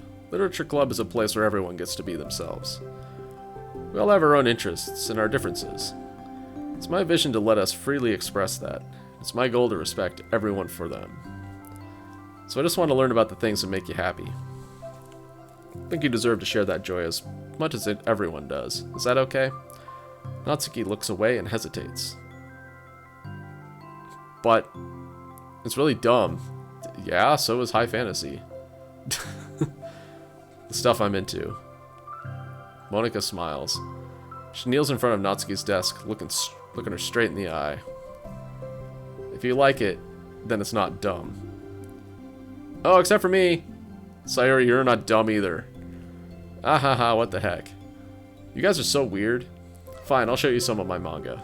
Only because you admitted that it's literature after all. It is the written word, it is in fact literature. Definitions have meanings. Natsuki looks up. Stands up. Oh yeah, so I didn't say this before, but I'm actually into writing too. I'm kind of a pro. But I didn't want you to like me just for that. Wow, really? I really did have you all wrong, Natsuki. Yeah, whatever. Today's not about that anyway, right? It's about manga, so I hope you're ready. A week has passed since Natsuki joined the Literature Club. Since then, the club activities have been in full swing. Each club member had received a day in the spotlight to share all of their favorite kinds of literature with each other. As another meeting draws to a close, Monica approaches Natsuki on the way out. Natsuki, are you in a hurry home or anything? Me? Not particularly. Why? There's just something I wanted to show you, but if you had a few minutes. Sure, what is it? It's not in here. Can you follow me to the music room? Hey, Sayori, what's up? The music room? Why? Well, you'll see. Oh, hey, it's a new place. A new background. Cool. Anyway, you know, I was thinking back when the club was just me and Sayori. We would talk about how we envisioned the club to turn out. Cared a lot about it. Be in a place where people could express themselves. She said something strange to me. She said I was trying to make the club, that I needed myself more than anyone. But I think it wasn't until you joined that I fully understood that. Because you taught me an awful lot about myself. Things I was probably always too stubborn to admit. Oh, come on. You can't mean that. I didn't even do anything. I just, brought a bunch of manga, and then I got fussy when I didn't have my way. It's really stupid of me to make such a big deal out of it. No, honestly, I needed it. If you didn't express that you were hurt, I would never have realized that I did something wrong. Besides, your feelings are valid. They deserve to be heard and respected. It's just really hard to feel that way sometimes. You know, I really shouldn't care about what other people think in the first place. When you just criticized by everyone around you for being a certain way, it can really get hard to just brush it off. It makes me start to feel like I'm the problem. Like I'm not doing enough to please everyone. I'm being too entitled if I just want people to like me without having to hide a bunch of stuff about myself. I don't think I am. I just wish that some people would try to appreciate me for who I actually am. As Monica listens, she recalls vividly how Natsuki's friends were treating her and how naturally they did so. Hey, thanks for the follow, I appreciate it. I just now noticed that. Sorry about that. The delayed response. How long has she been fighting against that, refusing to change for others? I could only wish I was strong as you, Natsuki. You're so honest with yourself. I'm always trying to come off as perfect for other people. Anytime there's a hint of contention, I just crumble. It's thanks to you that I really started thinking about this myself. You really inspired me to start working on it. But, well, like I said, I didn't even do anything. You didn't have to. You were just being yourself. That's all you needed to do. There's something else. Monica takes a breath. The thing is, I might have read a little bit of your manga. What? You? What the heck? Why didn't you tell me? Sorry, I think I just felt like kind of embarrassed to admit it after I gave you such a hard time about it. Ah ha ha! I can't believe you, of all people, were reading manga behind my back. That's so funny. Yeah, well, I just flipped through one of them out of curiosity, but I ended up reading a whole bunch of it. But I mean, one of the characters was in a literature club. What are the chances, right? You're reading Parfait Girls? Wow, you have good taste. Just one volume. I kind of just picked it out randomly. I hope you picked the first one, otherwise it wouldn't have made sense. Well, you have good intuition then. You have to tell me your favorite parts. Ah ha ha. Well, I think it was some kind of weird fate. Because the character isn't just in a literature club, she also plays piano. OMG, it's me, says Monica. It's just weird because I've always wanted to learn piano. She was like the perfect person that I always wish I was. If I just did what I wanted instead of always second-guessing myself. Monica walks over to the piano and sits down. Aha! It's the unique picture for this chapter. Alright, I always felt like I should only share the absolute best parts of myself. The parts that'll impress people or make them like me more. But after you joined the club, I realized how self-destructive that mentality is. We share things because we want people to express ourselves. Sharing experiences allows us to share emotions. And I just felt like I wanted to show you this because if it wasn't for you, I never would have started playing. Ah ha ha, hey, I think the credit for that one goes to Parfait Girls, not me. No. Well, maybe it's true that Parfait Girls put the thought in my head. But it was still you who inspired me to keep practicing every day. Every day? Because, you know, you just make me feel like I want to do something. I should do it. I mean, I still haven't been practicing for very long. Not really good at any of this yet, like at all. But I wrote a song for the club, and I worked really, really hard on it. It doesn't have any words or anything, but, well, yeah. We're gonna play the song.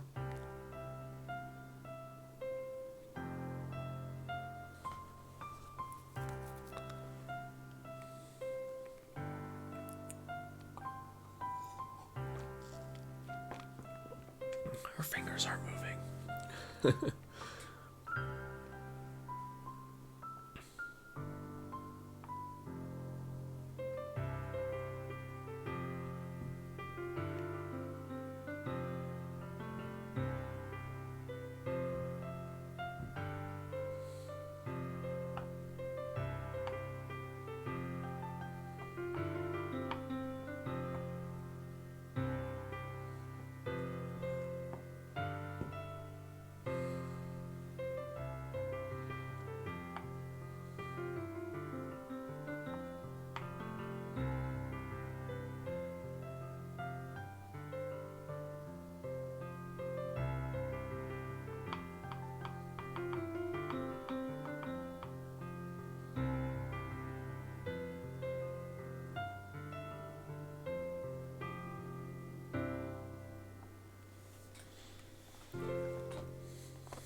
Alright, story so far without words. Cool.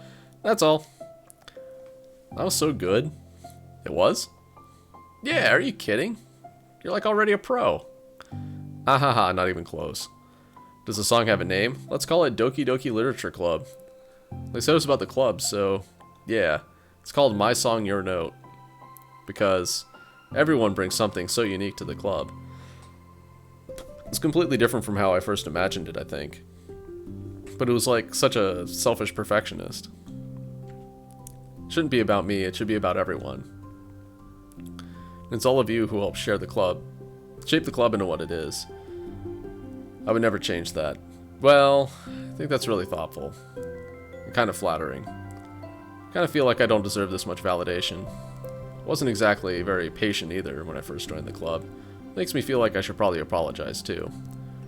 I think I was really fed up with a lot of things and I got frustrated after not getting my way in the club. So, yeah. I really didn't mean to take it out on you. I was being really immature. Ah ha ha. If you get my stubborn butt to apologize, I guess you're doing something right. It's fine. I'm past it too. I think we're already even. But it's really sweet that you were thinking about it. It takes a lot of maturity to reflect on that kind of thing. Well, I wonder who I got it from. Ah, never mind. Well, anyway. We're even as long as you let me keep my manga in the club room. You did admit it's a form of literature, so you totally can't take that back now. You got me. The closet's all yours. I'll tell you what. I'll bring in a little something for the club tomorrow. I want to do something nice in return. What kind of little something? Oh, you'll see. Cupcakes! But I don't think you'll be disappointed. The next club meeting ends up being a particularly tasty one. Nope, okay. Okay, so we probably got 1 or 2 new songs on this one.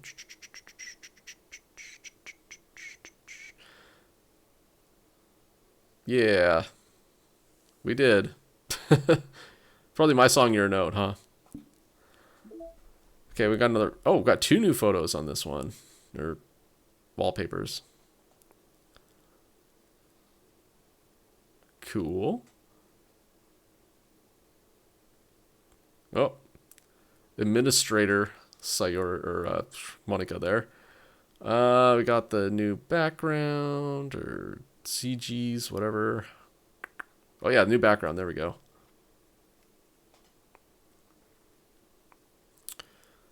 Alright. No new emails, though. Okay, so we're about halfway done here. This is awkward, whatever. Let's start balance. I'll probably get a little bit of the way through and then take a quick break. Yeah. Like about 10 minutes, probably. 8 to 10 minutes. Natsuki! Oh, this is a new song, I think. I don't recognize it. While Natsuki is messing with the orientation of her manga in the closet shelves, Sayori appears from behind and pulls her into an embrace. What? Hi. Hi. The Literature Club has been in full swing since Natsuki joined. Including her, the club is now comprised of 4 members. Sayori, Natsuki, Yuri, and Monika. Each club member has received a day in the spotlight to share all of their favorite kinds of literature with each other. Natsuki was the first and shared her passion for manga. Then Sayori shared her love for poetry as well as how she goes about writing it herself. Monika has multiple literary interests, decided to focus her day on short stories. And finally, Yuri managed to demonstrate her obsession with fantasy with a little help and encouragement from Sayori. After the week was spent on their presentations, Monika decided to give the club members this next week to freely explore each other's literary interests. Sayori, having spent most of her time in the club so far with Yuri's fantasy books, was rather excited to begin her journey into Natsuki's manga collection. I want to read with you today. Tell me which one I should pick. Well, it depends on the kind of stuff you like. I mean, there's like romance, drama, comedy, mystery. I like all of those things. Sayori does need to kind of focus in a little bit and just kind of pick something. Sayori reaches out and pulls a random book from the shelf and inspects the cover. Shouldn't this girl be wearing more clothes? You won't like that one. In a panic, Natsuki snatches the book from Sayori's hand and replaces it on the shelf in a less conspicuous location. You know, if you have stuff that you can't hide in the closet at school, you probably shouldn't have it at school. I know why she does it. Don't worry. Well, okay, well, if you have no preference, then... I know she's basically just hiding it from her parents, whatever. If you have no preference, then let's just start with something that's easy to get into. A lot of these don't start to get really good until, like, a few volumes in, and I wouldn't ask someone to make that kind of a commitment unless they're already into manga. I could handle it. I did it with Yuri's book, at least. Well, I'm more considerate than that. Although I'm kind of impressed by her attention span if you put that much effort into her books. No, I have the attention span of a donut. But I love my friends, and I can do anything if it's for them. Well, okay then. Let's pick you something that even donuts can read. I didn't say I was a donut, just that I had the attention span of one. Aw, were you just trying to call me sweet? You're so cute. There goes that attention span. Now, how'd you get to that conclusion? Don't call me that. A donut? Cute. Aw, how come? I just don't like it. I don't need a reason. Natsuki yanks a book from the shelf and closes the closet doors. Someone asks you to stop, then you just need to stop. People need to realize that. I'm sorry. I didn't mean to hurt you. Nah, sorry, it wasn't you. Natsuki shakes her head while pulling a second chair over to her desk. She's talking about something else. I didn't mean to get angry all of a sudden. Natsuki averts her gaze and mumbles. You're like a nice person, so I wasn't talking about you. I still learned a valuable lesson. Sayori speaks softly, feeling shy after receiving an unexpected compliment. Well, anyway, here's a book. So just start it whenever you feel like it. What about yours? Or what's it about? Well, it's like a comedy, and there's romance too, obviously. Sayori looks at the title. It's called Love is Another Word for Luck.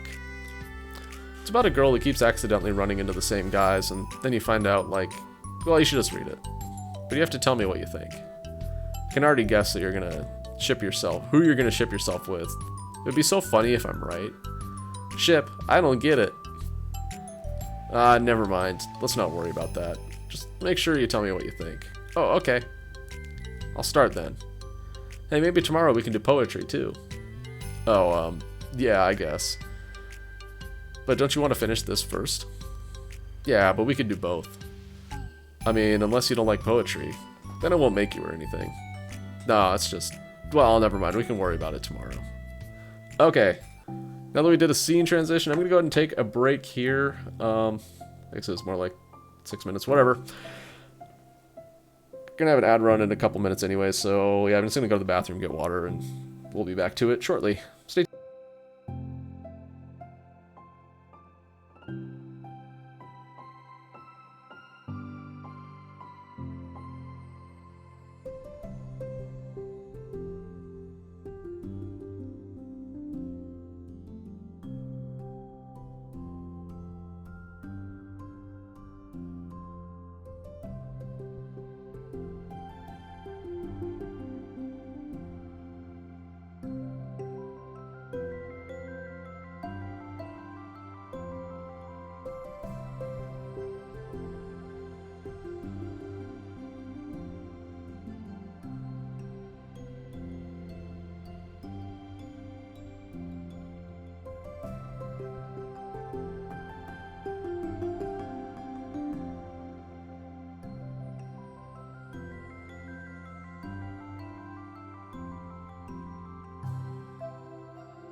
Alright, thanks for hanging out, everyone. Let's get back to it. Alright, after the club meeting ends and Natsuki and Yuri leave, Monika strikes up a conversation with Sayori. So you got Natsuki to share some of her manga with you. I really want to become better friends with her. She's so enthusiastic and expressive. I could just listen to her talk. She's so I'm not sure if she meant I can't say that to her, or if I can't say it at all. Say what? Nothing. I'm a woman of respect. But Natsuki is a woman of cute. Sayori! Oh, I said it. Ahaha, what's so bad about that? I don't know. But you know, if there's one thing I'm kind of worried about, sometimes I'm afraid that Natsuki actually doesn't like me very much. Aw, that's ridiculous. How come you feel that way? Well, I mean, just little signs, like how she only says hi to me after I say hi to her first. And it feels like she only gets excited to talk to me when it's about manga and other stuff she likes. She just seems kind of dismissive a lot. She was like that when I brought up poetry. Yeah, but that doesn't mean she doesn't like you. She's probably just shy, you know? Maybe. Ahaha, my stupid head is just making me worry for no reason. It likes to do that. It's okay, try not to worry so much, everything will be great. But you can always talk to me about any concerns that you have. I'm here to help. You're the best. Sayori gives Monika a quick hug. Well, I'm gonna keep trying because I love her and I want to get close to her.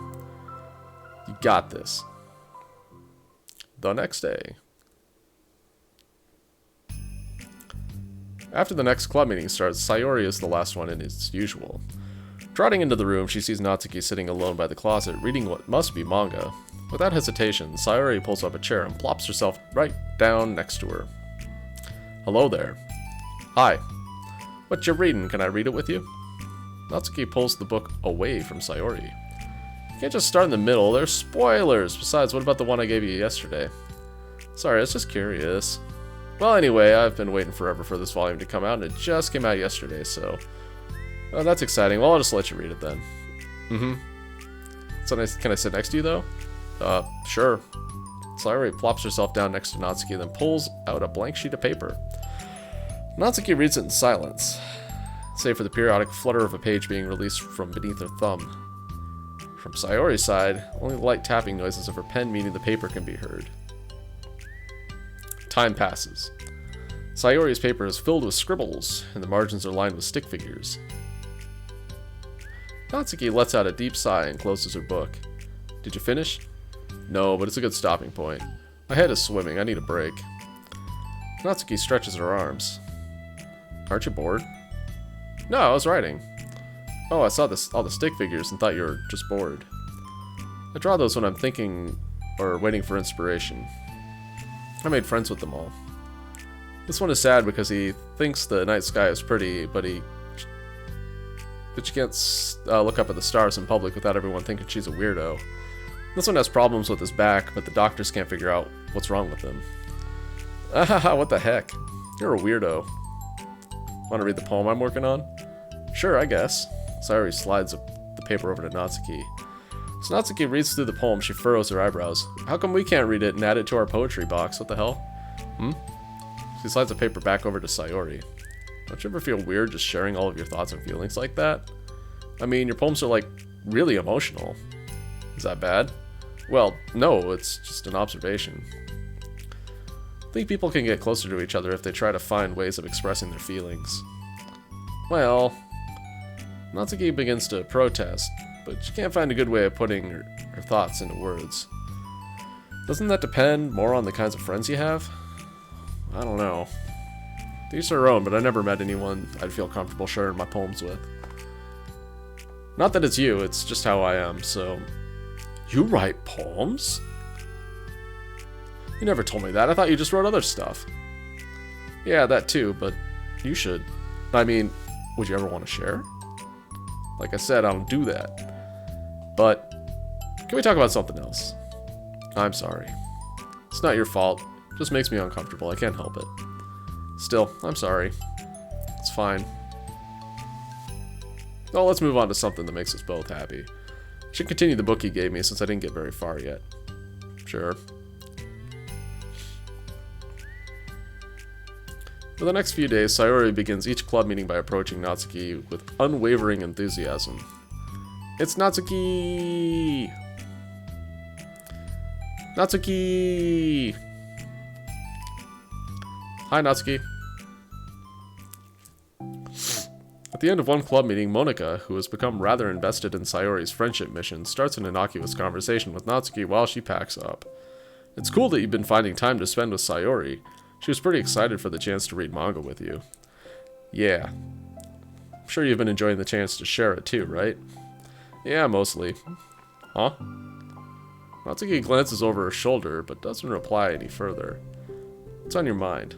Nothing. I don't talk about people behind their backs. Oh.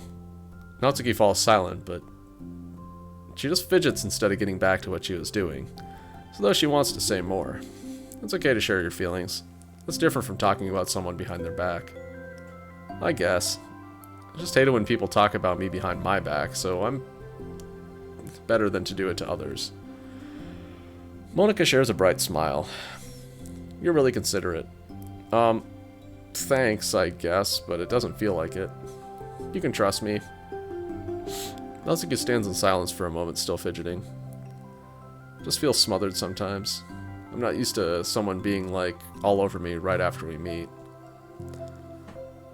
I mean, it's fun to hang out with her, but I just have no control over the pace. I can't just meet someone and instantly become best friends with them. And, like, share everything about myself. That's not how it works. I just want to chill out sometimes. Oh, I didn't realize that was happening. It's fine. Why would you have? I know, I just feel bad about it. I know Sayori, so I should have realized. Monika navigates through her tinge of guilt, which has surfaced mainly due to her being the one who previously encouraged Sayori's behavior. Despite not knowing the situation, Monika can't help but feel a little responsible. Do you want me to talk to her about it? No, I wouldn't like that. Well, I could, I don't know, I could, like, divert her into another club activity for you or something. No way, that would be so underhanded.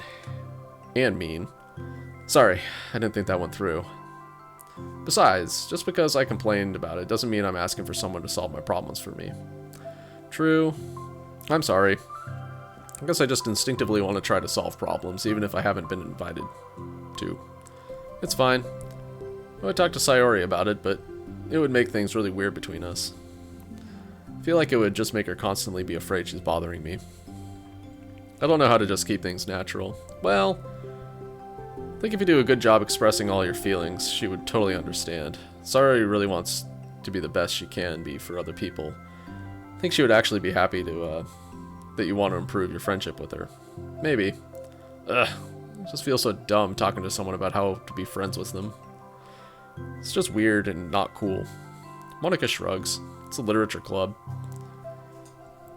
Then she mumbles through a stifled laugh. It's not the cool club. Hey.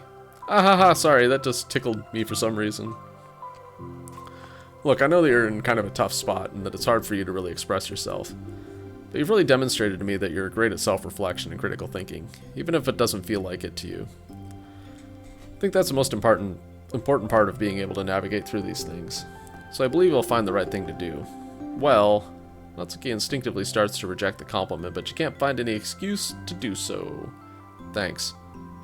Natsuki gathers her things, then she finishes her thought in a mumble. I'm still glad I joined the club, even if it's weird sometimes. Monika smiles, but Natsuki turns her back and walks away before waiting for a reply. It's an unusual way for Natsuki to express her appreciation, but Monika knew what she meant. It made Monika feel like everything was really gonna be okay. That one fell short. Maybe it wasn't. There was the break in the middle, which kind of made the timeline weird. Okay, so we have Balance Part 2. Let's see, we have 2 more after this.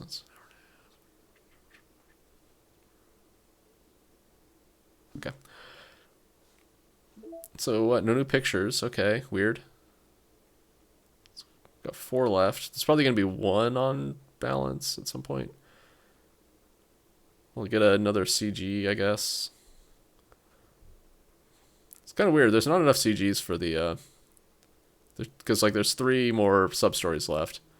But there's 5 slots left. What's going on? 1 more area. I mean, that'll probably get covered by this stuff. 80% of data. Woo. Okay. We have not finished Balance Part 2.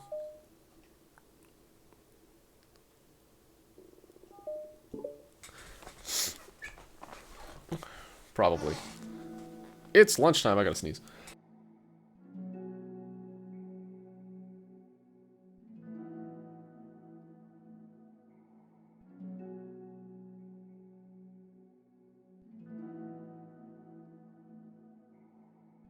Yep. Okay, that was awkward. It's like I had the tickle in my nose that told me I was gonna sneeze, but then it like didn't happen for 15 seconds.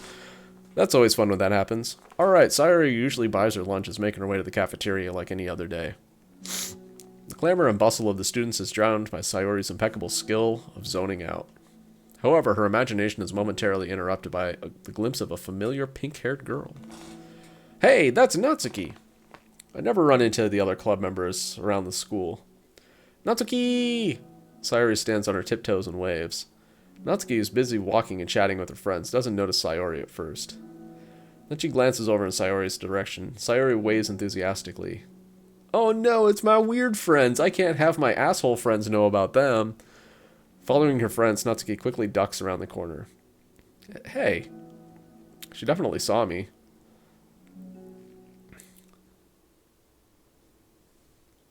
Monika is the first to arrive at the club meeting, then Natsuki. Sayori, having glanced through the window to see Natsuki already inside, is unable to work up the courage to enter. Natsuki's being so distant with me. It was stupid to think that she ever wanted to be friends. She only got excited because she got to share her manga. But aside from that, she doesn't even like me. I should just go home today. Sorry, but do you plan on going inside? No. Why? I'm sulking. At least she's honest. Oh. Well, I'm sorry for bothering you. Excuse me. No, don't leave me! Oh, I'll stay here then? I don't want to go in. I'm afraid of bothering Natsuki. So you're bothering me instead. Thanks, says Yuri. I just saw her at lunch today, so I waved and called out to her, but instead of saying hi, she just ran away from me. Really? Not bad. Hey! Sorry, that was a joke. It just sounded like something stupid that I would do from anxiety. From anxiety? Well, I just don't like attention being drawn to myself. Oh, well that makes sense based on the person you are. But Natsuki isn't shy like that at all. I thought we were friends. It feels like every day she's just trying to distance herself more instead of get closer. Makes me feel like she was only spending time with me during the club because I was reading manga, but she doesn't actually want to be friends with me. Well, I feel like I'm missing a lot of context here. Was she in the middle of anything when you approached her? Nah, she's just walking with her friends. With her friends. Yuri pauses for a moment. How do I put this? Sayori, you're very fond of your friends, right? You always want to be spending time with them. Of course! I don't think there's anything more important to me. I mean, the best parts of my day are always with my friends. Besides, I really hate being alone, so... You hate being alone. Sayori nods. We're very different people. I cherish my time alone. I wouldn't trade it for anything. Word. So I think... Well, if I was trying to have alone time and I was being threatened with an interruption, then... I would just... It would just not make me very happy. Yeah, but that doesn't have to do with Natsuki. She was already with her friends, not trying to be alone or anything. No, I think that it's similar. Well, we're all friends in the club, but we have our own lives outside the club as well. If you think about it, making new friends isn't some casual occurrence that happens on a daily basis. A friendship is an invitation to intertwine your lives together. But the capacity at which each person is ready to do that might be different. There are friends who just like to have fun together and others who talk every day and share every detail of their lives with each other. I think when establishing a friendship, it's important to consider the comfort level of the other person. I mean, we don't really know much about Natsuki's life outside the club. Could be that she simply needs to make friends at her own pace rather than jump headfirst into new commitment. But that means I was really bothering her. I just really wanted to be good friends with her, so I treated her like one. Was I actually hurting her? I don't know, I'm sorry. My insight was really only based on what I understand about my own needs. And Natsuki and I are completely different, so why was I so selfish? Even if all that is true, then it means I still hurt her. I think I messed up. Yuri, with you, I think I was really careful to understand your needs when I was becoming friends with you. But I wasn't careful at all with Natsuki because she already seemed really social. I just took control of everything instead of looking for the right balance. Now I hurt her and she doesn't even want to talk to me. How could I let myself do this? Sayori. I think that... Well, there was one time you told me something about the way I saw things in my head being different from reality. It's easy to automatically jump to the worst case scenario, but I think it's more likely that Natsuki doesn't harbor any ill feelings toward you. So I think if we were to realistically consider the situation and how it would cause someone to feel, I'm bad at this, I'm sorry. You're a lot better than me at things like comforting and reassuring people. Suddenly Sayori pulls Yuri into a gentle hug. You're the best, Yuri. I'm sorry for burdening you with this. You're trying so hard for me, you're such a sweetheart. It's not a burden. I enjoy listening to others. My friends deserve happiness. Sayori beams. I think I'm gonna give Natsuki some space. She should do what she wants. If she still does want to be friends, then I'll learn her needs and I'll match her boundaries. Yeah, I'm sure that's what's best. Wish I didn't feel so awful and guilty. Makes me feel desperate, like I need to make it up to her by trying to make her happy. But that's not what she needs. I'll just have to tell myself that.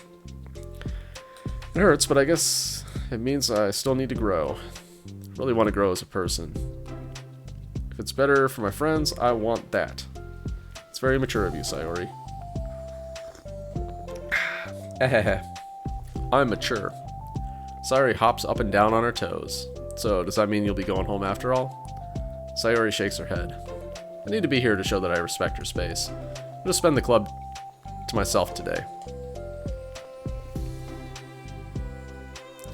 Yuri nods in understanding. You can go in first. Okay. You're blocking the door. Or you could go in together. Okay. Whatever.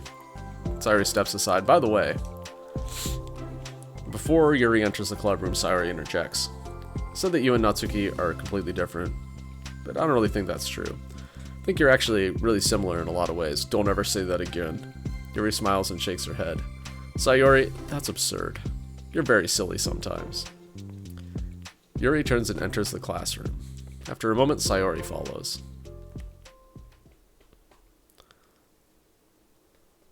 The club room is quiet. Sayori shouts hello every yawn and then sits at her desk. When Sayori walks in, Natsuki glances in her direction. Sayori smiles and gives Natsuki a quick wave before sitting down across the room. Yuri's face is already buried in a book. Sayori decides it's best to just continue the manga she was reading, so she pulls it out. However, it looks like Natsuki isn't reading today. She has a sheet of paper in front of her and is tapping a pen against her desk, staring at it. Ooh, are we writing today? Monika speaks in a quiet voice, unwilling to disturb the peace of the club room. She just kneels down at Natsuki's desk. Hey! Natsuki pulls the sheet closer to her and covers it with her arms. Sorry, I didn't mean to peek. Whatever. Just wanted to see how everything was going. It's fine. Natsuki replies dismissively.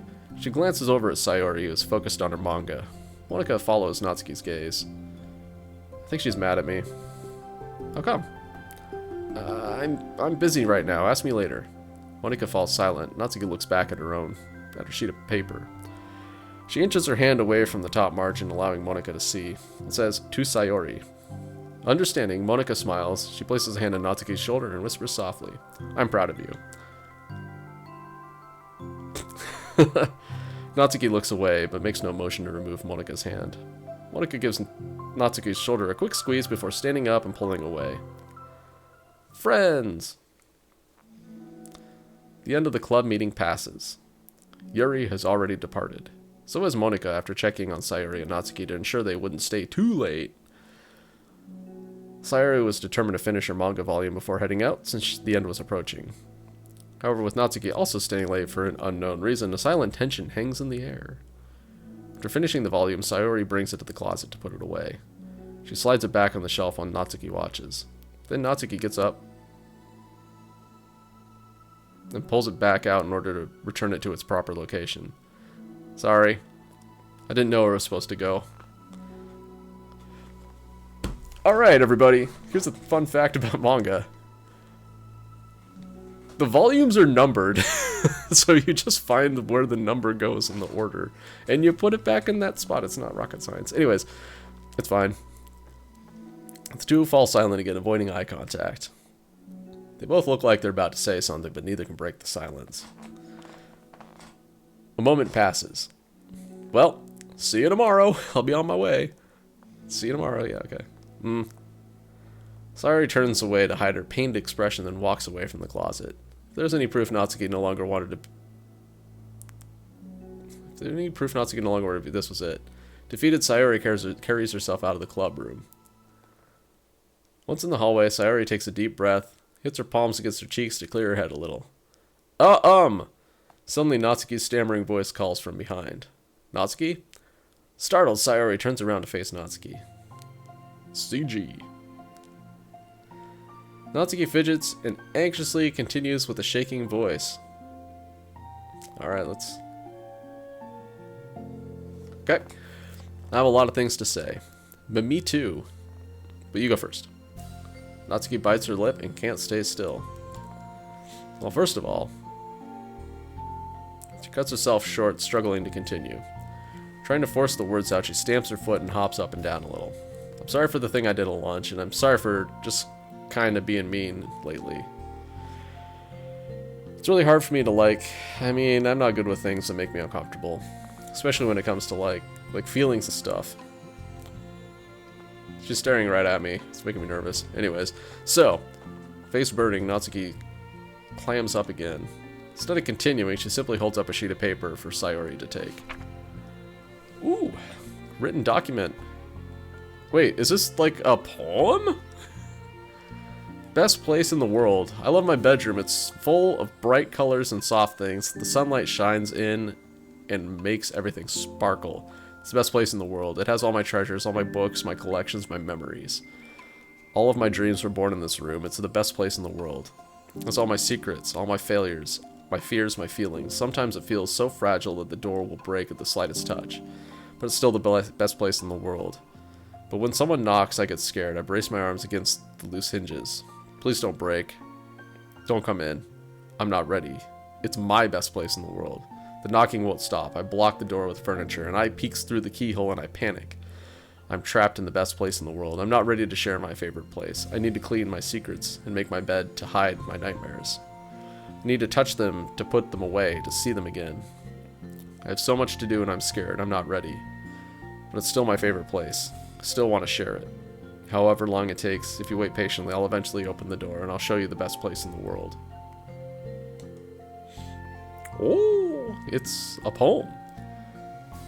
But I thought, well, I sucked it up so hard that I could work things out with you. So just be happy about it. Please. Sayori smiles deeply from the bottom of her heart.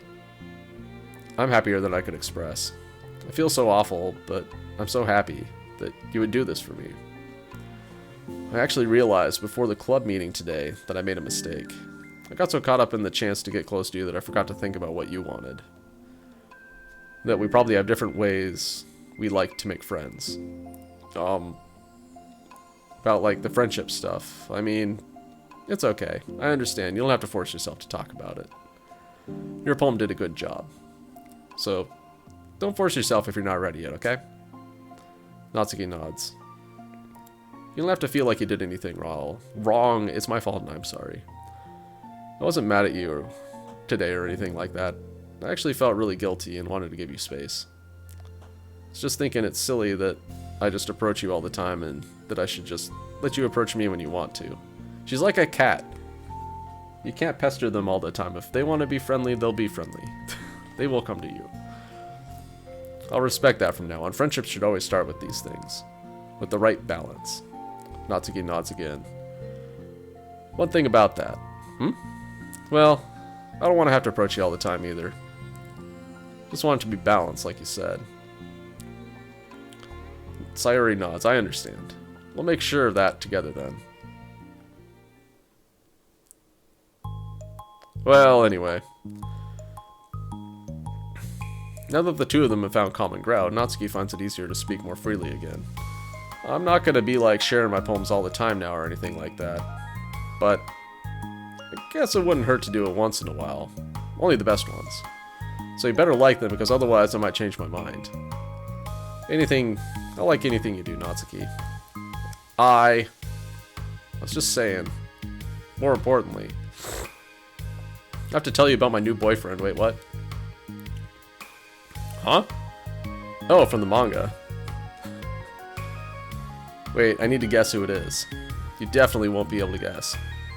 The two walk down the hallway together.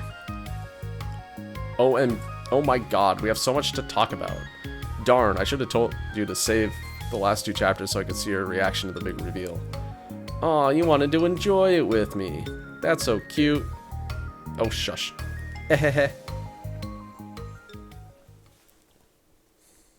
Oh, we got a mail. Oh, damn. This is filling up. Okay, complete balance 2. Alright. Okay. We got a new poem. Yeah. Oh, wait, we got 2 new poems. What the hell is this?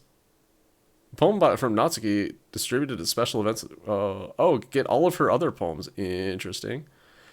I name my pen the expression express. My feelings aboard with a ticket to you. No room for stammers, no lies, no extra stops, no compromise. Stations screaming by, attendants saying hi. 1 ticket to you, please and thank you.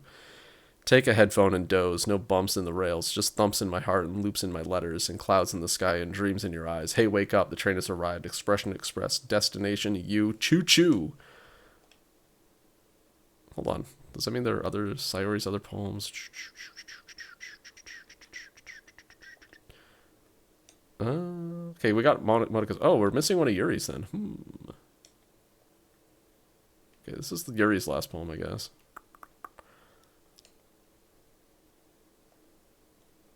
Wait, hold on. A second.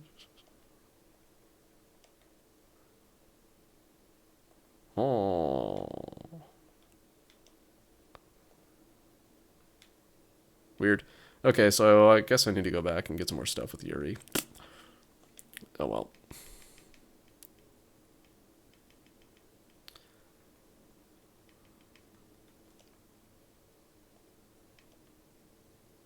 Or Valentine. No, delete Monica for the second time. Got it. Okay, RE ethics. Wait, we're like going back in time here. Weird. Simply put, it's not our job to arbitrarily decide upon some code of ethics just because we're the first ones to do this, to our knowledge. That's the government's job to figure out, long after we've made enough headway for it to no longer apply for us. It's fundamentally flawed to apply ethical reasoning to this anyway, because humanity's code of ethics is based upon nothing more than our knowledge and understanding of life forms similar to ourselves. We don't have ethics for killing bacteria or plants, only for the creature that we can convincingly project our emotions onto. The humans in our VMs operate completely differently from us on a fundamental level, and therefore should not be taken any more seriously than a machine that's programmed to print, "I feel sad." We're engineers, not philosophers. Cool.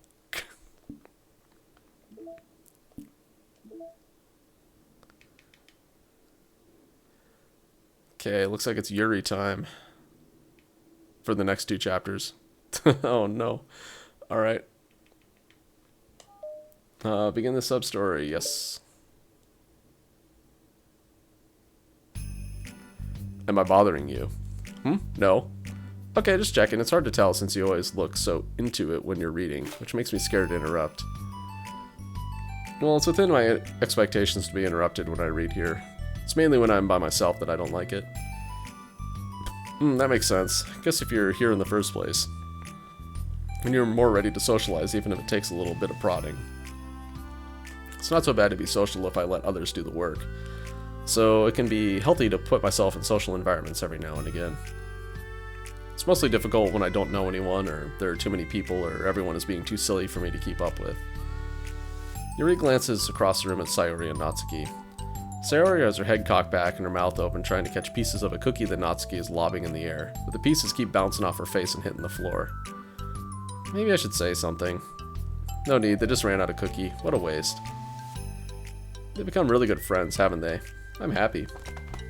Sayori seems particularly good at making that happen. But the two of them are both on the energetic side, so I suppose it works out well. Yeah, come to think of it, you and I haven't had many chances to talk one-on-one, have we? But that may be partially my fault, since I'm supposed to be the one engaging club members. Not at all. I probably formed a habit of drawing minimal attention to myself. The responsibility is equally on me, at least to display some openness to engage. Well, what about during times like lunch? Do you meet up with friends? Haha, friends, what are those? I just read. Oh, but I like it that way.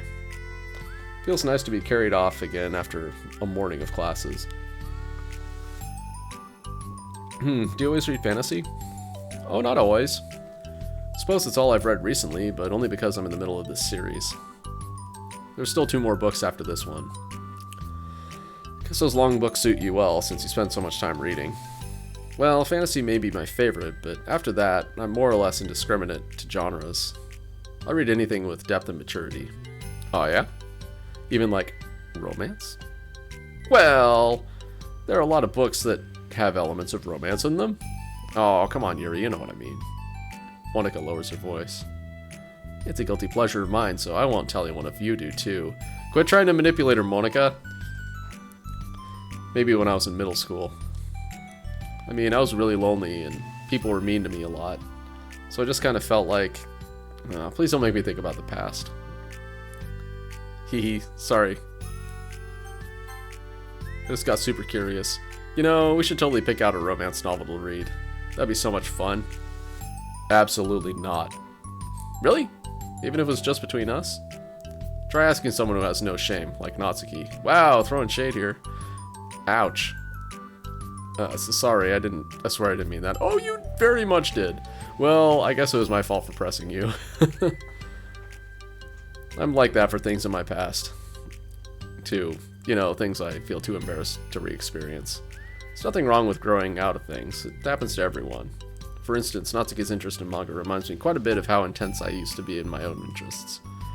Makes me think that she will likely grow out of it too. Hey, were you talking about me? No, we're just talking about how our interests have changed over the years. When did you get into manga, Natsuki? Like a couple years ago, I guess.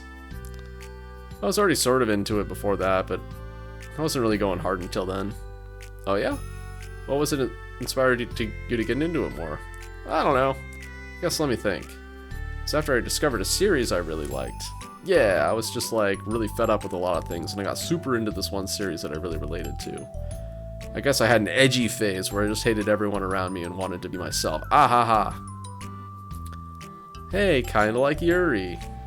Monika. Ah ha ha, sorry. That's completely wrong, so it's still cool that you both really found your thing.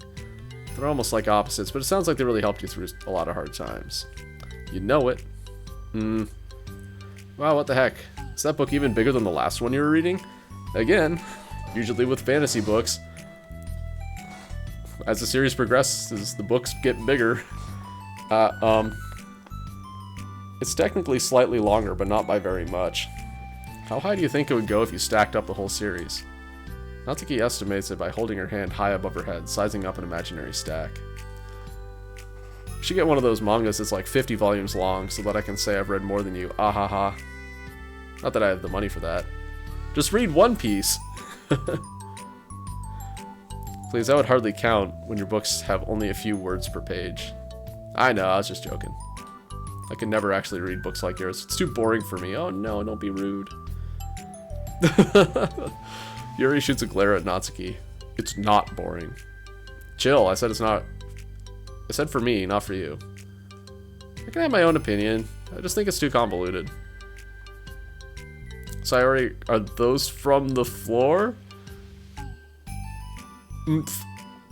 Eating floor cookies, yum. Ahaha, gross. Also, wash your hands before touching any of my books. But my hands aren't dirty. They have floor cookie on them. Just do it. The oils are there even if you can't see them. Fine. Sayori trots out the door and Natsuki follows. Yuri, you look a little upset. What kind of nerve does she have to call my hobby boring? Well, she did correct herself. Hardly. She was so condescending. I don't mind if she thinks it's not for her. I already understand that it's not for everyone. But she knows well how much these mean to me, so how about just leaving me alone, instead of needlessly telling me the things you hate about it? Sorry, Yuri. You may be right. This won't be the last time people have strong feelings about what they like and don't like, especially in a literature club, so I should figure out how to mediate discussions to keep them positive and constructive. For the record, I've always been impressed by the level of creativity in your books, and also the ability to get through them so quickly. Thank you. Okay, well, this is something that I'll have to think about and revisit. I'm sure I can help Natsuki find some common ground with you. Common ground isn't necessary. I just wish to be respected. Okay, that then. Either way, I'll do my best. I'm skeptical when it comes to Natsuki. I trust you, Monica, but I'm skeptical.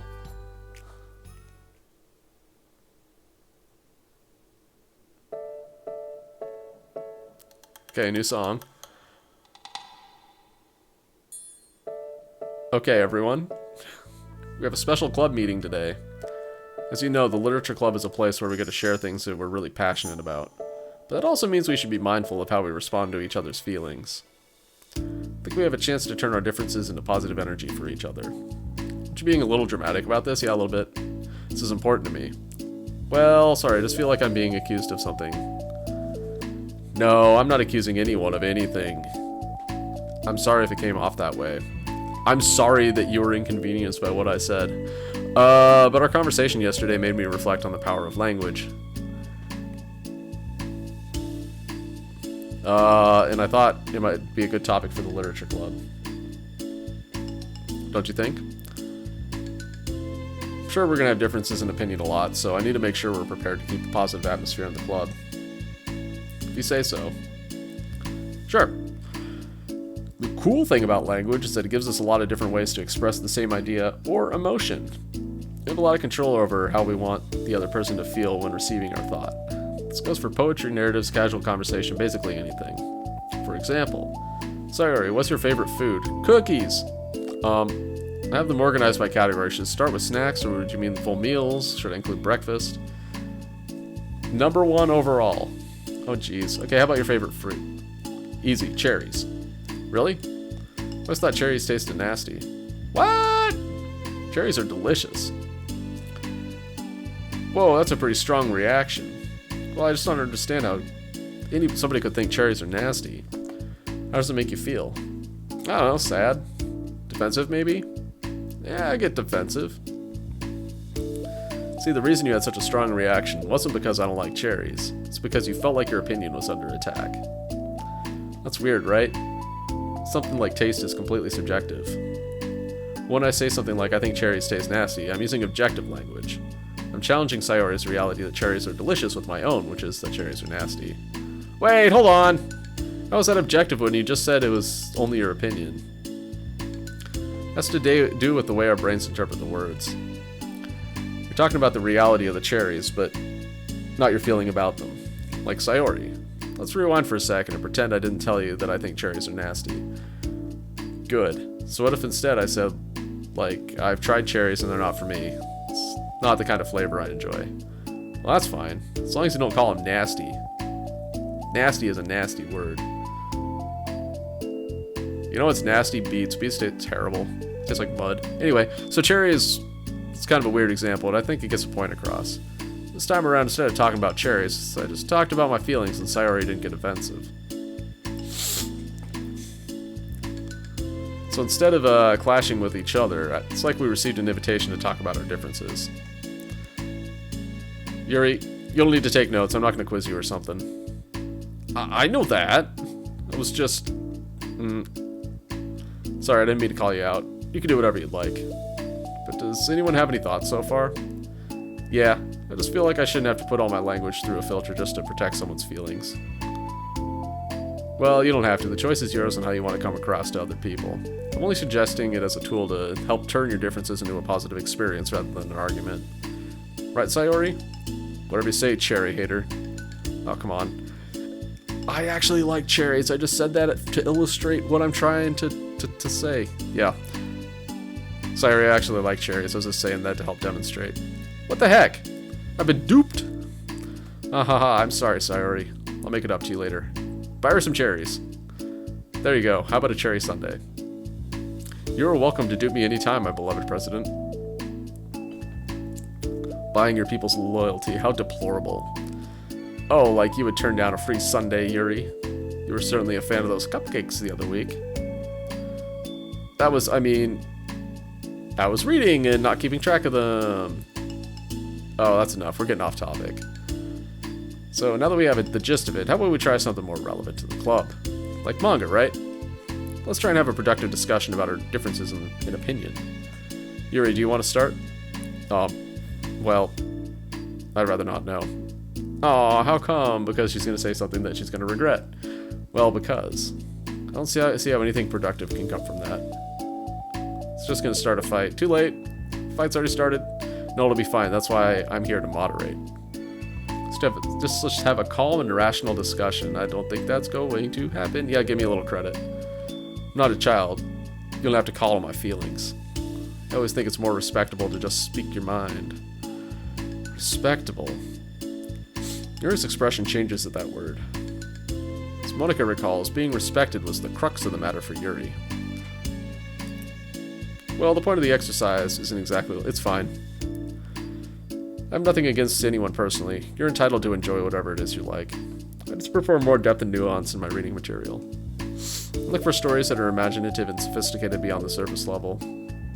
Well, that's just a misunderstanding then. I thought you were going to say manga's for children or something. Like, I don't hear enough of that. Well, there's plenty of deep manga. I'm not clueless about manga. I've read my own fair share when I was younger. What, are you serious? How come you never told me?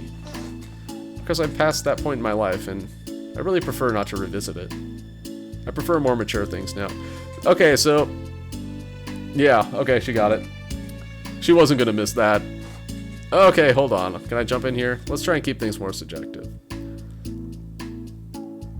Because if you imply that manga is immature, then aren't you implying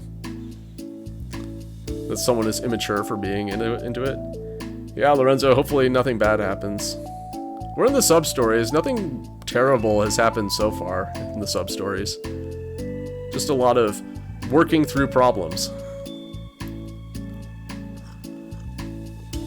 But yeah, in main game, it's a nightmare. If you're implying manga's immature, then aren't you implying that someone is immature for being into it?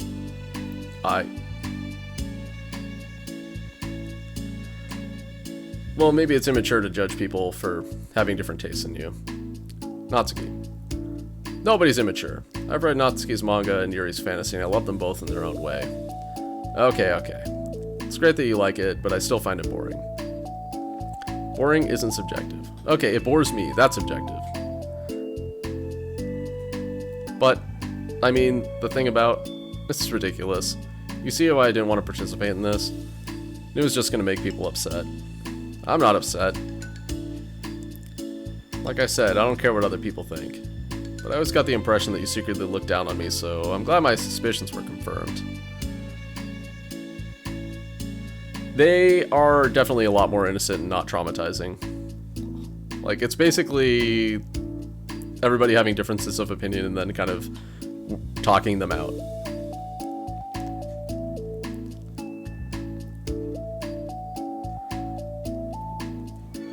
It's not true at all, you're making assumptions. You can't blame me for getting defensive when nobody ever has the least bit of respect for the things that I'm into. Yeah, exactly, it's slice of life stuff. The only thing I look down upon is when people make fun of me for just being myself and trying to mind my own business. What, have you looked in a mirror? Tell me again about respect after calling all my interests immature. You can't. Please stop. Please. You don't mean the things you're saying right now. Let's just be friends. Friendship! I didn't mean for this to happen. What did you think was going to happen? Well, it did. So please don't invite yourself to try and solve other people's problems next time, okay? Yuri's piercing words send the club room into a choked silence as she gathers her things.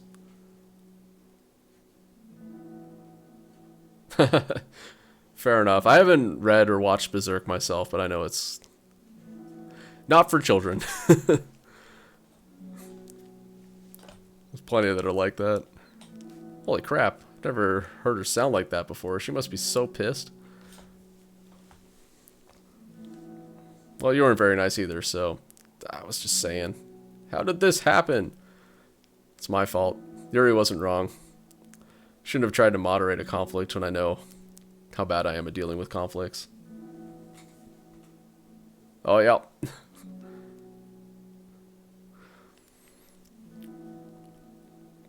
Again, plenty that are kind of in that bucket of, whoa, this is brutal. Not for children. It's really a stupid thing for me to do. Nobody's fault. And it wasn't stupid. Everyone in the club is a nice person. Nobody would have expected this. But I guess we're sensitive about the things we really love. Honestly, she kind of brought it upon herself. Like I said, I don't care if you're not into manga, but if you actually look down on other people for it, it's kind of the point I was trying to make in the first place. It's not about sugarcoating things, it's just about recognizing and understanding our differences. Okay, but here's the thing about that. Yuri actually looks down on me. It has nothing to do with her word choice or anything like that. So I see what you're trying to do, but I really think the problem here is her, not just the way... They're not just like the way we talk to each other, right? I mean, Yuri isn't like that. She's a lot sweeter than you're giving her credit for. But she also is an elitist. Like, let's be fair here.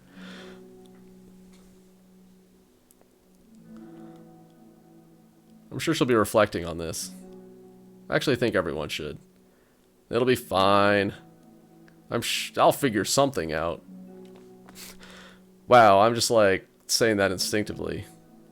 I'm just setting myself up to cause more problems. This wasn't your fault, Monica. You don't have to beat yourself up over it. She could just delete Yuri, it's fine. That'll solve the problem, right, Monica? That's your solution for everything. If you ask me, it's good that the truth finally came out, because I can just move on now. But, it's fine, I promise. Let's just get her mind off this, okay? In fact, it's a good opportunity to read some manga without having to worry about feeding Yuri's superiority complex. Don't be mean. I'll talk or read manga or whatever you want, but don't be mean to my friends, okay? Sorry. I'm just bitter. Everything will be okay. I mean, I don't have the answers, but at least I know that we're all good people and don't want to hurt each other. This will be a learning experience. Monica says that, but her uneasiness is given away by how much she has to force the reassuring tone in her voice. This was bound to happen eventually. Natsuki and Yuri have always engaged with each other, the least out of anyone, and this is the reason. As Sayori and Natsuki proceed to distract themselves with manga, Monica sighs to herself, unable to shake her worried thoughts. Will the club really have to just come to terms with the fact that some members will be incompatible with each other? Monica desperately doesn't want to admit that, and she knows Sayori doesn't either. But for once, a solution doesn't seem to be in sight. That's okay, I'm sure we'll figure it out in the next sub-story. Okay, we just got more music. Yeah. Okay, we're on Reflection Part 2.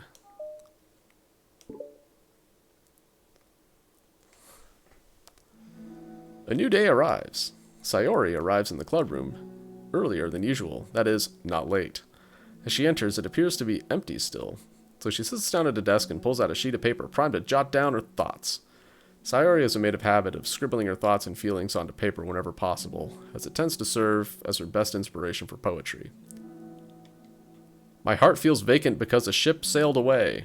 Yo. Yeah! Natsuki? Natsuki pokes her head out from behind the closet door. Ah ha ha, sorry, didn't mean to scare you. But it would have been a lot more awkward if I didn't say anything. Thought you want me listening in on your poetry thing. Yeah. Thanks for realizing that. I should let you finish that up then. Oh no, it wasn't. I mean, I just do it whenever it's convenient. You're not interrupting. Where's Monica, by the way? Oh, she's out in the hallway. Huh? Why? Well, just in case she runs into Yuri. Sometimes Yuri is too nervous to come into the club room by herself, so... Oh. Jeez, does Yuri really let things bother her for that long?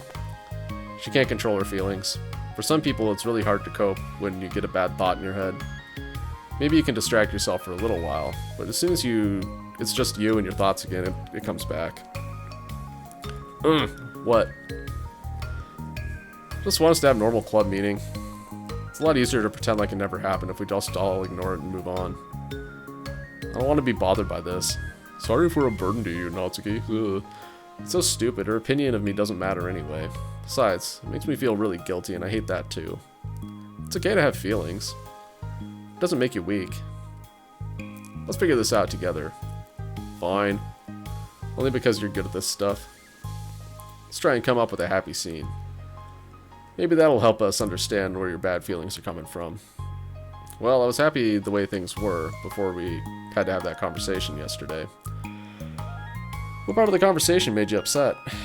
Was it Yuri being mean about the manga? Maybe. I doubt it, though. Because my friends and other people make fun of manga all the time, but I just brush it off and ignore them. Something really got to me this time, and I hate that I am letting that happen. Is it because it came from Yuri? No, why would that matter? I mean, well, maybe. I just hate that she thinks she's so much better than me, just because she likes to pretend to be all sophisticated. Yeah, that's what it is. At least other people decide that they don't like me, or manga or whatever. But Yuri acts like she's too good to even give it a chance. I'm sorry. Everyone deserves a chance. Yeah, exactly. Would you give Yuri's books a chance? Ha, after this, obviously not. Think of it as extending an olive branch. What about before this? Well, I would until I got bored, which wouldn't take very long. But if you actually keep an open mind, then it's not hard to realize that a story can be deep and meaningful without being needlessly complicated. I see. But you know, I like Yuri's books. Yeah, but you like manga more, right? Sayori shakes her head. I like them both. Ah, ever the diplomat. I like them in different ways, but I like them both. I mean, the manga, it's really honest and fun and easy to just let go with. The fantasy has a lot to interpret and uncover, and it's really rewarding to have some good, quiet time together with it. But the most important thing is that both the manga and the fantasy are true to themselves. So I love them both. I think there's room for both of them to be in the same club together. I just feel like maybe they have more in common than you would think. We're not talking about books, are we? How do you get along with everyone so well? I always get into fights with people. Like, first it was with Monica when I was new to the club. Then it was with you, and now it's Yuri. I'm always like, oh, that person is being such a jerk, and if they just realized that, then we could at least get along. What's the common thread in all these problems? Anyway, but no one else has this problem. Just keep ruining it from the reality that everyone's just a jerk to me because no one likes me. I don't know why. I don't know what to do about it. I don't know what's wrong with me. I hate it. Natsuki. Sayori puts a comforting hand on Natsuki's shoulder. You're a wonderful person. You deserve to be loved as much as everyone else. Everyone has different ways they like to communicate, you know? Sometimes that makes it harder for us to understand each other. I think that sometimes we get lucky when we make friends who are really good at the same kind of communication, and it feels like you magically connect with them.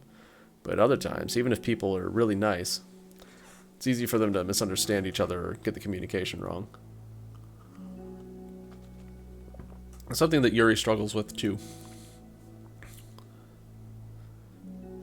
It can be really hard. It takes a lot of reflection and self-awareness. And vulnerability. I'm bad at that one. Vulnerability. I always have to be the strongest. What do you mean? Tell me about that part of you. Well, it sounds stupid, but I'm really used to people being mean to me. Like my friends, and I guess my dad, like when I don't get good grades, or even stupid things like if my room isn't clean. What do you mean? Tell me about that part of you. Well, it sounds stupid, but I'm really used to people being mean to me. Like my friends, and I guess my dad, like when I don't get good grades or even stupid things like if my room isn't clean. What do you mean? Tell me about that part of you. Well, it sounds stupid, but I'm really used to people being mean to me. Like my friends, and I guess my dad, like when I don't get good grades or even stupid things like if my room isn't clean. What am I going to do, cry about it? If I let myself get upset, then I'm just letting them win. I'm better than that. I'm better than all of them. So things have to be everybody else's fault. It feels like if something goes wrong and there's even a tiny hint that it might be my fault, then I just get really angry and I find ways to blame everything else instead. Do you see yourself as better than Yuri? If I said that, then I would really sound full of myself. No. Thoughts and our feelings are two different things. Even if we don't like our feelings, we have to understand them if we want to learn more about them. Selves. That's a part of vulnerability, you know. Accepting that we have feelings that we don't like. I hate that. My feelings make me a bad person. Because my feelings just want to tell me that I'm so much better than her. That she's judgmental know-it-all who's stuck in her edgy phase, and that I'm just way above that garbage. But I'm terrible for feeling that way. You're not terrible. You are not your feelings. But you are not your feelings. Say that to yourself out loud. Fine. I am not my feelings. The way that I like to picture it is that those feelings are like your roommate. You live in the same house and you gotta see each other every day. And even if you can ignore each other most of the time, you're gonna run into each other every now and again, and it's gonna make you feel like poop. So the other option is to get to know each other. You can communicate and learn from each other, and maybe even help each other change for the better. Does that help you understand? How do you know so much about this stuff? I just have a roommate that can be really hard to get along with. Called depression. Depression? But you're like the happiest person I know. I am not my feelings.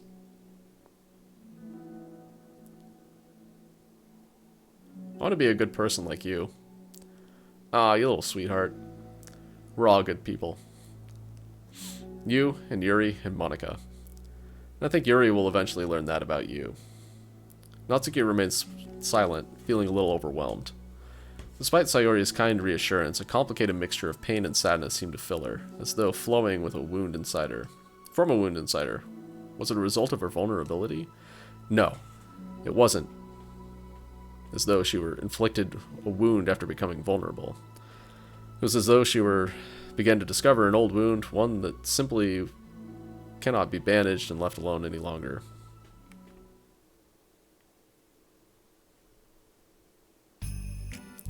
Yuri, what are you doing all the way over here? I was looking for you. Please don't yell at me. Oh, I'm not going to yell at you. Oh, this is a new scene, by the way. New background. The vending machine. Just wanted to say that I'm sorry about what happened yesterday. It was unfair of me to put everyone on the spot like that. Next time, I won't just try and jump in and solve everyone's problems. I guess it's a bad habit of mine. You're not mad at me? Thought you were the one mad at me. I was so awful yesterday. Yuri curls up, recalling the details of the argument. Can't even have a normal conversation without saying something wrong and making everyone upset. Hold on, that's not what happened at all. Let's talk about this, okay? Soccer tryouts, bake sale, music club, concert or something. Yuri manages to nod. Monika takes a seat next to her on the staircase. I'm having a lot of negative thought patterns and I can't get away from them. What kind of negative thought patterns? Like everyone hates me? Especially Natsuki. Oh, that's terrible. I don't think Natsuki hates you. How do you know? Well, because Monika thinks back to the time that she herself found herself in an altercation with Natsuki. How a display of maturity from Monika was enough for Natsuki to reevaluate her own feelings as well. I think Natsuki is just naturally defensive. I think she acts mean when she feels the need to protect herself. But you know, she's not really a bad person. In fact, I think she can be really thoughtful and considerate. She just, well, I guess the way it works is that she wants to receive some degree of kindness first before she feels comfortable returning it. Oh, but that means the burden is on me. I don't know how to say things that make people like me. Every time I open my mouth, I just... Oh, Yuri shakes her head at herself and tugs on her hair. It's okay, Yuri, you don't need to beat yourself up. I think anyone would like you if they had the chance to get to know you. Well, unfortunately, the opposite is true. So I'm not talkative anymore in the first place. Because everyone used to think I was weird, talk about me behind my back. That's what happens when I draw attention to myself. Natsuki even said she found it more respectable when people speak their mind. So I did, and then she hated me anyway. That was enough to confirm my fears. But Sayori and I like you, and we've gotten to know you a lot by now, right? Yuri doesn't seem to have a response. Hey, what do you think of Natsuki? I don't think about her. It's not what I meant, really. I just... I was wondering if you had an opinion of her. I do. What is it? Natsuki seems to bring out the worst in me, and I feel really ashamed of it. I like to think of myself as a fairly sophisticated person.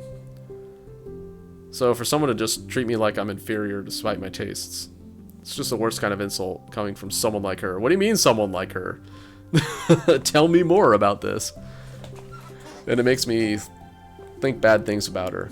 But everyone else seems to like her, so the only explanation is that it's me who's doing something wrong again. My feelings about her are wrong. And I'm wrong to get upset over something so childish and inconsequential. No, Yuri. Feelings are never wrong. Well, they're not right. That's the thing. Feelings are never wrong or right, you know. They're just a state of being that we don't always have control over. But that doesn't mean they have to control us. I feel like that's something I learned around when I first started the club. We can hate ourselves for feeling a certain way about things, or we can, you know, just acknowledge that they exist and try to understand them better. I can never be mad at you just for feeling a certain way. It's about how you handle them. I think working through feelings is a great opportunity for teamwork. Yuri wears a dejected expression. Make it sound so easy. You're so mature and so good with people. I feel like such a child in comparison. Oh, Yuri. I'm far from perfect. But these are learned skills. They didn't come naturally to me either. It's really hard to, like, reflect on yourself and separate your feelings from your thoughts. I just want to be a good person. Well, I think it takes a good person to get this far. That's not good enough. I want to be able to communicate it to her. Communicate what? How I feel. How it makes me feel frustrated and upset when she's so negative and dismissive of the things that mean so much to me. And how it reminds me of me. Because I know what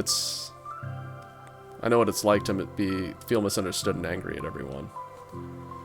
I know that telling yourself you're better than everyone else is just a defense mechanism. We're just people. We're fragile and unstable. But I'm just tired of getting it in the way. I can't stand it when the peace is disturbed like this. Yeah, you can't focus on your reading when the peace is disturbed, right? Because the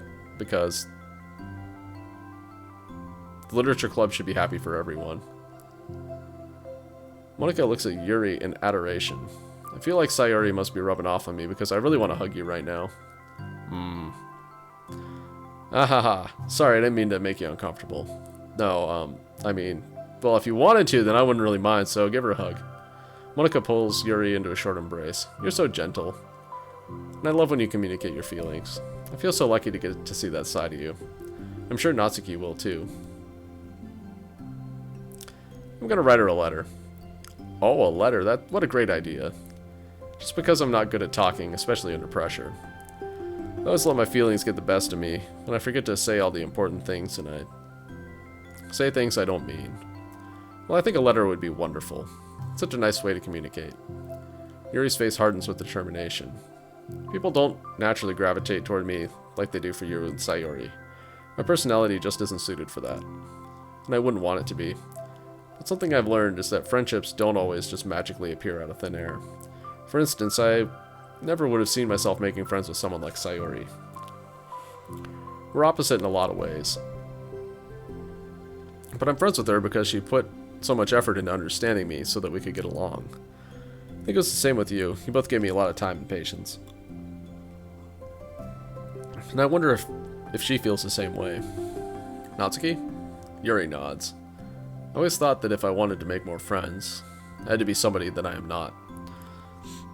Well, there's a type of person or a magical formula I have to follow in order to make someone like me. And that's just like me to think that. I'm always so occupied with myself that I fail to understand other people. Yuri shakes her head. Friendship happens when you think about the other person.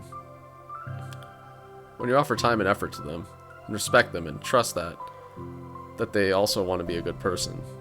That's what I learned through my observations in the literature club. Observations? Monika is caught by surprise. Yuri has always kept to herself so much that it's unusual to hear her suddenly talking about the club like this.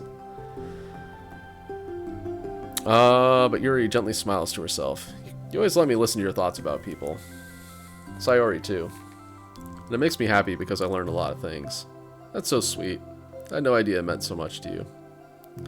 Monika never thought much of it, but in the past few weeks, Yuri seemed to be especially attentive when it came to the problems and concerns of others.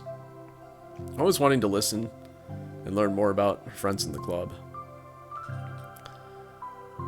It's true, Sayori and Monika are naturally more comfortable with other people, and it can be more easy to work through situations of conflict.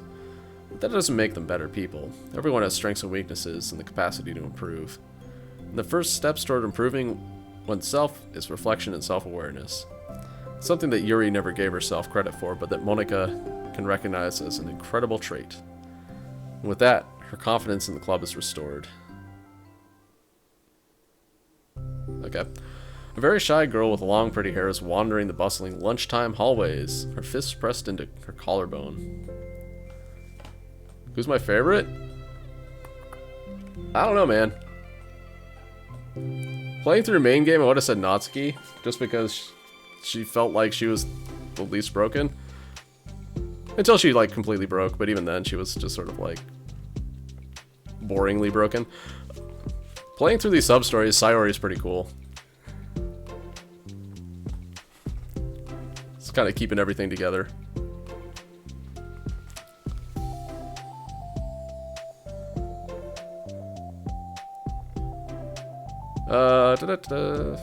Fist pressing her collarbone. When she finds the literature club's president classroom, she stands at the door, glancing all around her before peering inside. Monika is sitting and chatting with a group of unknown friends. Yeah, as I suspected, this was a bad idea after all. Suddenly, Monika glances toward the door, making the girl panic and duck out of sight. Before she can regain her composure and decide for sure to leave, the classroom door gently opens. Yuri, what a surprise to see you during lunch. Yuri squeaks a response. Please help me. What? Is everything okay? Yuri shakes her head. I don't know how to write letters. Ah ha ha, thank goodness. Thought there was some kind of emergency. Monika briefly glances over her shoulder at her other friends. Do you want some help? We can go find an empty classroom or something. Is that okay? Feel bad taking you away from your friends. It's totally fine, I promise. We weren't really doing anything. One sec. Monika trots back to her classroom, says something like, I gotta go, to her friends, grabs a pen and paper off her desk before returning to Yuri. Okay, let's go find somewhere quiet. Yuri nods and follows Monika as the two of them set off. How are you today? Huh? Me? Well, yes. Ah ha ha, oh my gosh, sorry, I was just caught off guard. I'm doing well today, just tired. Never seem to get enough sleep during the week. How come? Oh, I don't know. I think I'm just easily distracted. I get really sucked into things and start neglecting the time. Me too, I do that too. Ah ha ha. Hey, this classroom's empty, let's go in there.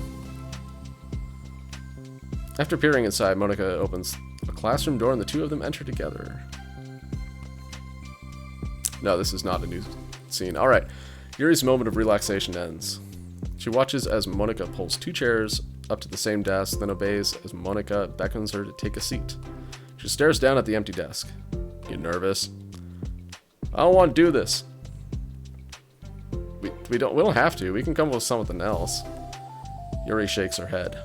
It's my chance to do something good. I need to take initiative. Gosh, you must be really determined. I know how hard it is to step out of your comfort zone. I'll be sure to encourage you. Yuri pushes her anxiety and grabs a handful of lined paper from her notebook. Then she picks up her pen. Dearest Natsuki, I write you in melancholy about whatever. Hey, you're left-handed, that's neat. Sure is. How sinister. Ah, yeah. Now I don't have to worry about bumping your arm. Monica playfully rubs her shoulder against Yuri's. Ah ha ha, sorry, I'm just being silly, I guess. Anyway, how about we start by listing the different things you want to say to her? Yuri thinks. I feel embarrassed all of a sudden. Aw, it's okay. How about some of the things you said to me yesterday? But, never mind. I guess I'll try. Yuri thinks for a moment longer, her tension evident. Then she writes the word reflection. Hey, that's the name of the chapter, roll credits. This is about my reflection on our behavior. The key question is why we act like this toward each other, but I've been able to separately be friends with Sayori and Monica. That's me! Yes, it is. So, Yuri thinks, I've been able to befriend the two of you because you've taken the time to understand my needs and respect my interests. Same goes for Natsuki too.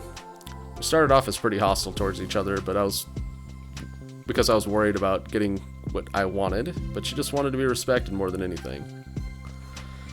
Once I stopped making it about me, she was able to do the same. I want to do that too. So what kind of things do you want to do for her? I want to do the same things for her that I like to receive. We're still talking about writing and reading now, right? I like it when people respond positively to the things I talk about and not just brush me off. I like it when my feelings are taken seriously, and I like it when you and Sayori trust that I want to be a good person, even when I'm not doing a good job at it. Let's write those things down. Okay. I have a feeling this is going to be more of a list than a letter. Yuri writes something down. I think the most important thing to remember here is that Natsuki is feeling vulnerable. So we should make sure that the letter puts her first. Oh, I just realized that we're actually getting more ink on the paper. Neat. It's hard when you're feeling hurt, but it never helps to just tell someone all the things that they're doing wrong. I think first you have to make sure they know you're ready to respect them and listen to them and admit the things that you feel you could do better. Then finally you ask what you would like in return. How does that sound for the structure? It could be 3 paragraphs, one for each of those points. I like that. This letter's getting kind of long, guys. I don't know about this. My thoughts were so disorganized, I had no idea how to come up with any kind of structure. So amazing at these things. Oh, stop.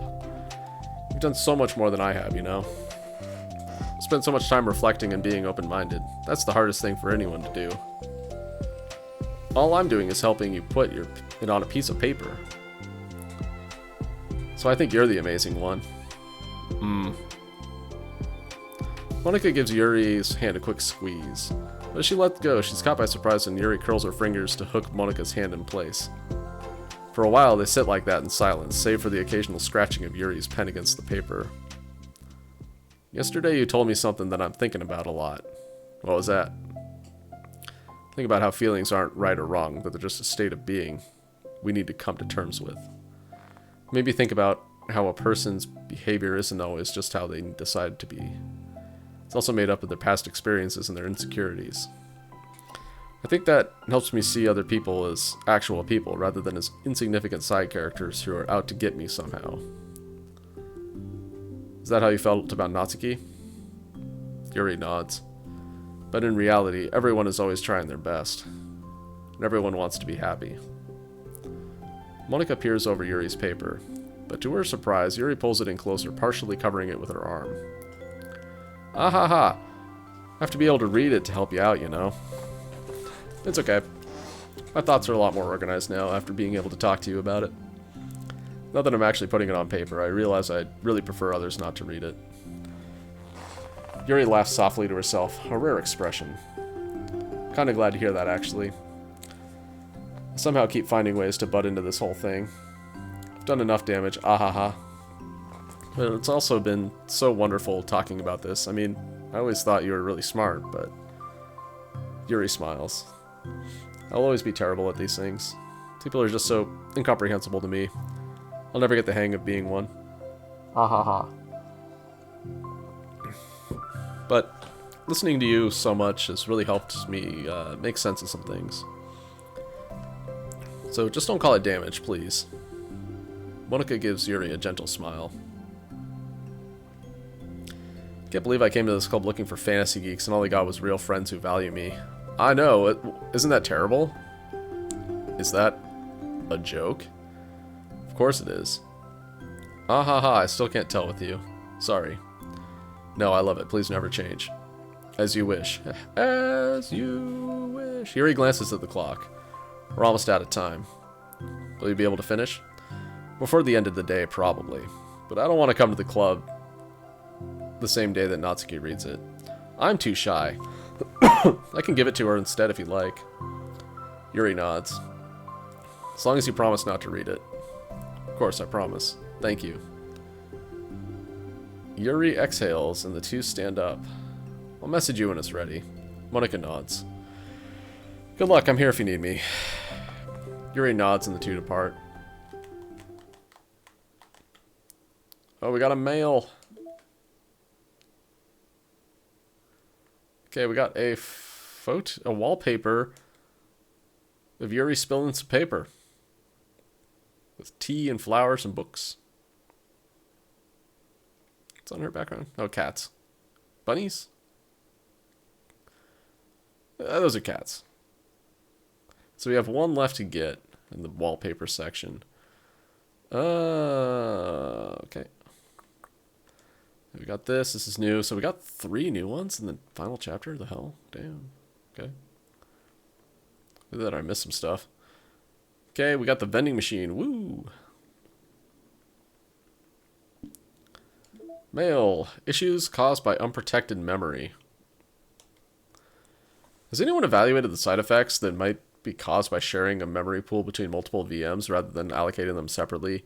Looking at some of the files VM1 is generating, and I'm finding some information that definitely shouldn't be there. I haven't seen any evidence this is actually affecting the inside of the VM itself, so I don't think it's a priority, but it's definitely worth noting. My best guess is that memory being freed from VM2 isn't getting zeroed out, which technically gives VM1 access to it. All the info I have will go into the issue tracker. I wanted to check if anyone else has already noticed something along these lines.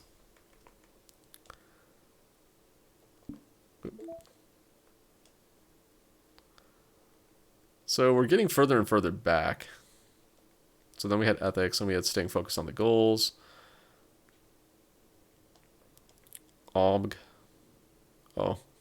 Monica created her own Twitter account. I'm not going onto Twitter just to find that.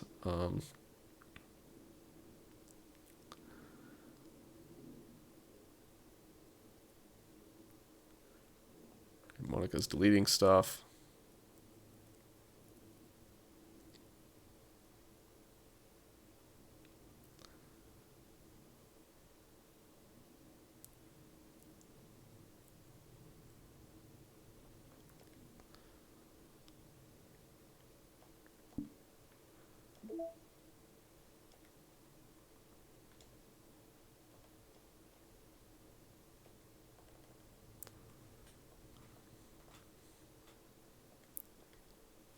Hold on, let me pull up my cheat sheet for where the stuff is. So 0, 3, 0.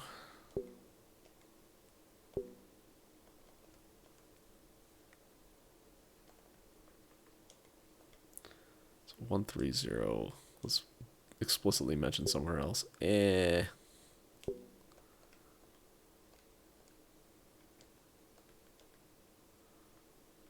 so Monica's gone. I guess that's where I was in the story. Alright, we're in self-love. So I guess that we're resolving the tension between Natsuki and Yuri in this one. Sounds good. Let's continue. It's only been 1 day since Yuri's letter was delivered to Natsuki with Monika's help. Because Yuri chose not to attend the club meeting that day, she and Natsuki haven't faced each other since. Although it's only lunchtime, Yuri finds herself anxiously counting the hours until she will need to face the outcome of her efforts, whether good or bad. And because the passing by of students was making her feel even more anxious, Yuri picked out the most secluded spot she could find to spend her lunch, Time to eat at the stairwell by the vending machine. Because the staircase is under maintenance, no student would have any reason for coming here unless they wanted to get something from the vending machine. It's such a relaxing feeling to have a moment of solitude in the middle of such a frantic school day. Here comes Sayori. Oh, not Sayori.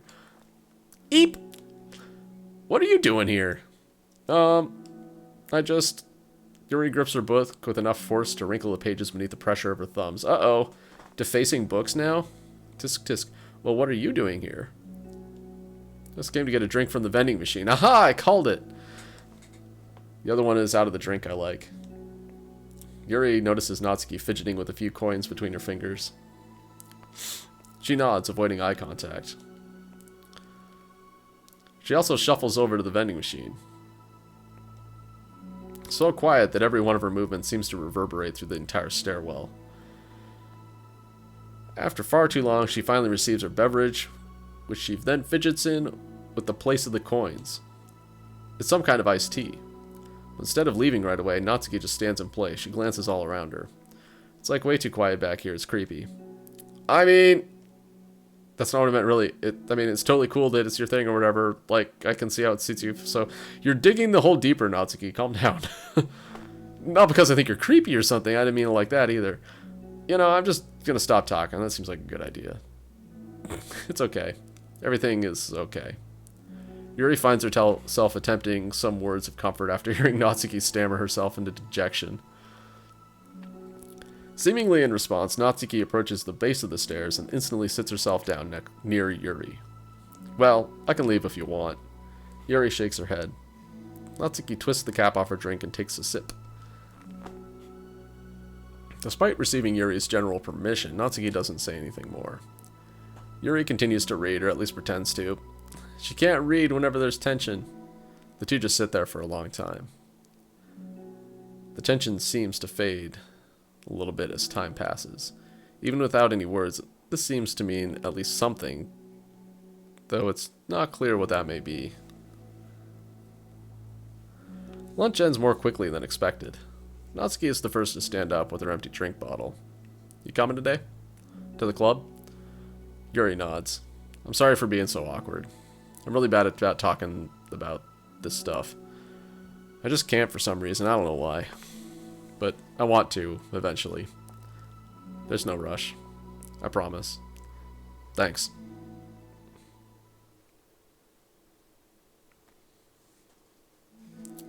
It's the next day.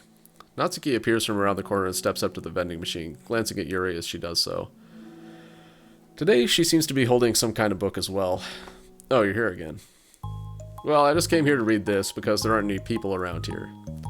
Oh, I thought you didn't like how quiet it was. Well, I don't, but there's no people here. I see. You're not people, Yuri. Natsuki sits down.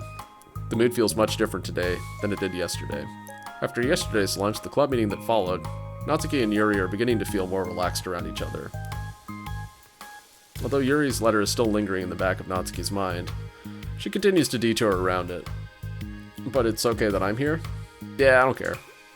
I mostly just don't feel like dealing with the crap I get from my friends about it. Especially since, like, they all just assumed I stopped reading manga after I joined the literature club. Not that I'm trying to hide it from them exactly, but I just don't want it to come up again now after I've waited so long for this new volume to come out. Literally months at this point. You don't have other friends who are into manga? What about Sayori? She likes manga. Not unless online friends count. And Sayori, but that's different because she's not exactly into it. She just likes it. You know what I mean. Mm-hmm. Honestly, you're lucky that the books you're into it at least just look like books, so you don't have to feel like everyone is constantly judging you by what you're reading. That would be so awful. Especially since I already hate attention so much. It's a good thing I have thick skin then, I guess you don't. By the way, I would totally recommend finding some friends online if you haven't already. If you're like me and have no one to share your hobbies with. Oh, I have online friends. Since middle school, actually. I was especially desperate back then. It's somewhat embarrassing to reminisce about these days. Sometimes I feel like the me from a few years ago would have benefited from a good smack across the face. Ah, whatever. We were all stupid kids back then anyway. Some of the fanfics I wrote, thank God I used a pseudonym. But I liked it at the time. I got a lot of fulfillment out of it. Plus, I can look back and say with confidence that I've become a better person since then. So, I don't think I would change anything. Wonder if a few years from now, we'll think the same thing about our current selves. Ah ha ha, probably. That doesn't make you uncomfortable? No, of course not. I don't care what other people think of me, especially someone who doesn't even exist yet. Alright, here. Natsuki raises her hand to her face and forcefully slaps her own cheek. That's from me, the future. That's from future me coming to terms with me right now. Also, ow, I didn't mean to do it that hard. Yuri doesn't seem to react. But then to Natsuki's surprise, Yuri shyly looks the other way before lifting her arm and doing the same thing to herself, loudly smacking her cheek. She turns red and stares into her lap, but is unable to hide a smile as though it was a really funny joke. Oh, that's what I'm talking about. I didn't know you had it in you. I don't. I don't even know why I did that. Peer pressure, that's why. I thought maybe it would be funny. Sorry, I keep distracting you. Said you're looking forward to reading, but I keep going on about all this nonsense. I'll let you get to your reading. Oh, right. Yeah, I guess I'll do that then. Conversation ends quickly and Natsuki opens her book.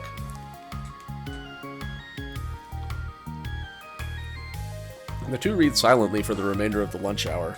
But the whole time, Yuri feels distracted by a twist of regret over having so abruptly forced the end of their conversation. It's fine, don't worry about it. You're back. Yeah, I'm here to lay low again. Another day has passed. During lunchtime, Natsuki finds herself having wandered into the stairwell once more. Hey, did you buy that? Natsuki quickly noticed a bottle of iced tea on the staircase where she normally sits. Yuri nods, avoiding eye contact. What, like for me? But you didn't know I was coming here today. What if I didn't show up? Well... I would have drank it myself, I guess? It was a stupid thing to do. No, it wasn't stupid. It was thoughtful. I just thought... Never mind. What I meant to say is thank you. And it's a very nice gesture. It's okay if you don't feel that way. I do. It's the other things I didn't mean. Hey, Ash, what's up? How am I doing? Doing alright. Had a weekend where I didn't do much, and that's a-okay in my book. How you doing? I swear, please believe me.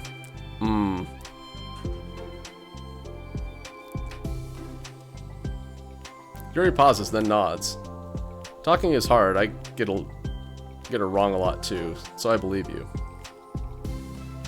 Natsuki exhales in relief. She then sits down next to Yuri and takes the drink. Knowing Yuri, she was probably overthinking it too much. That Natsuki's tepid response is filled with self-doubt.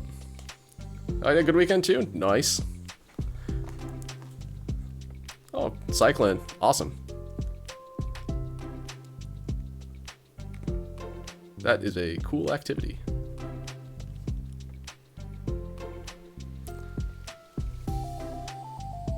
I think I technically have a bicycle somewhere. It is not here though.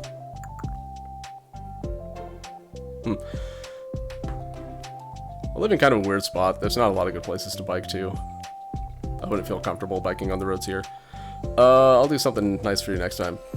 Please don't feel obligated. Yeah, it sounds like a good weekend. I want to do nice things too. Okay. Thank you. You can thank me after I figure out how to do something nice. I'll do it then. Natsuki sighs.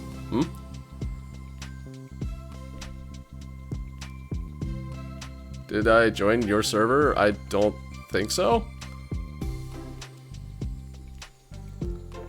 Nothing. Just reminds me of how I haven't been getting along with my friends lately. Is that why you've been coming here? Well, no, not exactly. I haven't been avoiding them on purpose or anything. They're just other things I'd rather be doing during lunch lately. I like being around them when we're all just having fun, but they also just can't take anything seriously. So when I'm, I don't know, feeling serious, then their attitudes just really get on my nerves. It's only gotten worse ever since I joined the literature club. How come? I don't know. I feel like I used to be really good with just putting up with it because it would be so stupid to cause drama over a joke or I didn't like or something. But I just have a hard time doing something. I skipped through that by accident. Doing that lately, okay. Nice and simple. But it's my fault for being overly sensitive. If I have a problem, I'm not gonna demand for everyone around me to change.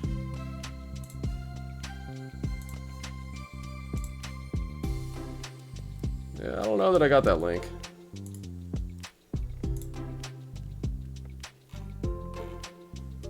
Yeah, I don't know.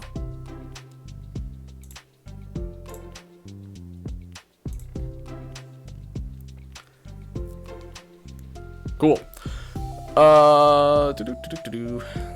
But, yeah, I know. Monica and Sayori really don't agree with that kind of thing. But they're not in my position, so it's easy for them to say that you should just communicate your feelings or whatever. It's not like my friend group does that kind of thing. I would just be making an embarrassment of myself. Sorry, none of this has anything to do with you. I don't know why I'm talking about it. It's okay. I like listening. What, listening to other people's problems? Yes. Ah ha ha, that's weird. Sorry. I just like learning about people. Do you think it's weird? No, that's not weird. It's probably just misunderstood, so... I don't know. Does that mean I should keep going? If you'd like. Okay. Well, I don't know what to talk about now. What are some things you like to talk about your friends? A lot of things. I mean, they're really fun to hang out with, like after school and on the weekends. They really like my baking. It's fun to complain about school together. They make me laugh a lot. We have a lot of good memories and inside jokes. Oh, I'm bad at all those things. So? Are those all things that are important to you? Well, kind of, but they're not things I need to get out of everybody. Everyone in the club is really different from that. But I'm still friends with them too. Well, Sayori really likes your baking. She makes you laugh, and she complains a lot. It doesn't mean she's anything like my other friends. Well, unlike them, she's a nice person who cares about your feelings. Excuse me? How about you don't talk that way about my friends that you don't know anything about? Natsuki stands up. No, wait! I'm sorry, I didn't mean it. I don't want to say something bad. Please don't leave. Natsuki sighs and shakes her head. It's fine. As long as you understand you can't judge people like that. I'm sorry. Natsuki sits back down. You can't just compare friends like that and, like, measure who's better than who. Everyone's different. I'm sorry. I just don't like people who want to hurt you. A moment of silence stretches between them. They don't want to hurt me. We just like to tease each other about stupid things. It's fun. I don't like that. Well, that's why I'm friends with them and you're not. You like it?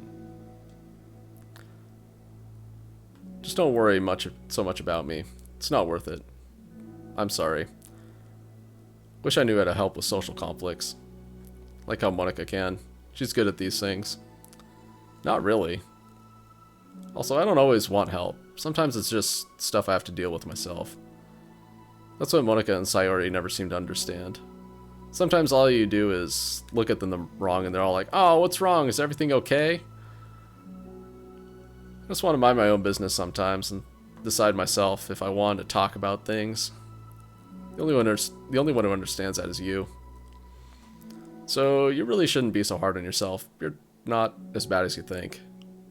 Oh, you don't need to reassure me or anything. I mean that. Plus it makes sense that someone who doesn't talk a lot would make a good listener. It's like talking to a tree that talks back sometimes. Thank you. You're also nice. It's really hard for me. It doesn't come naturally at all. It's so weird because I always thought of myself as someone who can just say whatever's on my mind. But I feel like that only works when I'm annoyed or upset or I want to say something mean. Why am I like that? You don't have to answer that, I'm just talking to myself. Yuri nods and remains silent. Natsuki notices her fidgeting with the pages of her book. How come you like reading so much? Oh, well, a lot of reasons. But I just get sucked into it so easily. It's so immersive, like I want to be part of it. I think there are a lot of things about people in real life that make me feel uncomfortable and frustrated. Especially when it comes to following social conventions and group interactions. I just don't really understand it, and have no real desire to participate. But it's different with books. It feels like I always want to be around the characters. I feel such a strong emotional connection with them in ways that I've never felt with real people. So in that way, I can sometimes feel more real than real life. Really? It's that hard for you to be around other people, like, all the time? Fairly often, especially in group settings.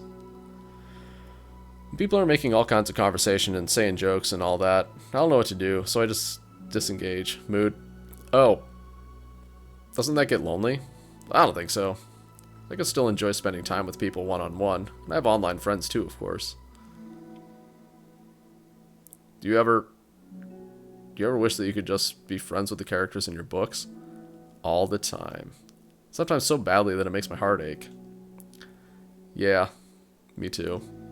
Really? A lot. Like more than anything. After Natsuki mutters that, silence fills the stairwell once more. But it's a mutual silence. One full of understanding. Are we getting a CG here? No, we're not. Because we're missing like 3 of them. There's a lot of stuff here. Last side story.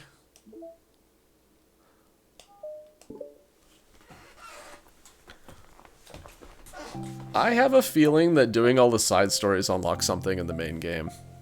I guess we'll find out maybe. Hey. Oh, hello. I almost thought you weren't coming today. Yeah, well, lunch is already more than halfway over. Natsuki had typically been meeting Yuri in the stairwell much earlier, since it had been a good way of dodging her friends when she didn't feel like seeing them. Today she's holding a large plastic container in both hands. I ran into my friends, so I hung out with them for a while. Is that so? Yeah. I was in a good mood today, so I figured I should. I hadn't seen him in a while, and I wish I'd come up with an excuse for. But I expected that. Plus, I have way more of these than I know what to do with, so I figured I would share with them too. As she sits down, Natsuki opens the lid of her container. Make cupcakes. You know it. It's been a while at this point, so I figured it was about time again. You can take one if you'd like. Yuri takes a cupcake and carefully twirls it between her fingers. It's brown with dark green frosting immaculately shaped into a floral pattern and topped with some kind of glittery powder. How pretty. I just ate, so I may not be able to finish it. Are they for the club? Yeah, I guess so. Didn't really think about it, I just made them. Ah, I just thought that because green is Monika's favorite color, right? Well, yeah, but that's not really.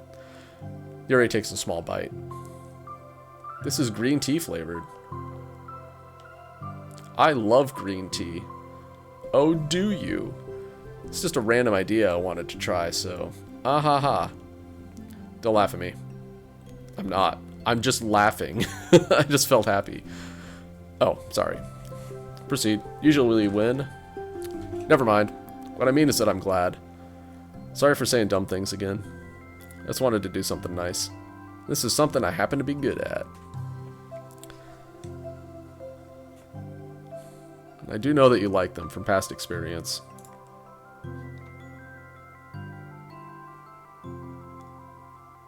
Alright, let me think about this, so...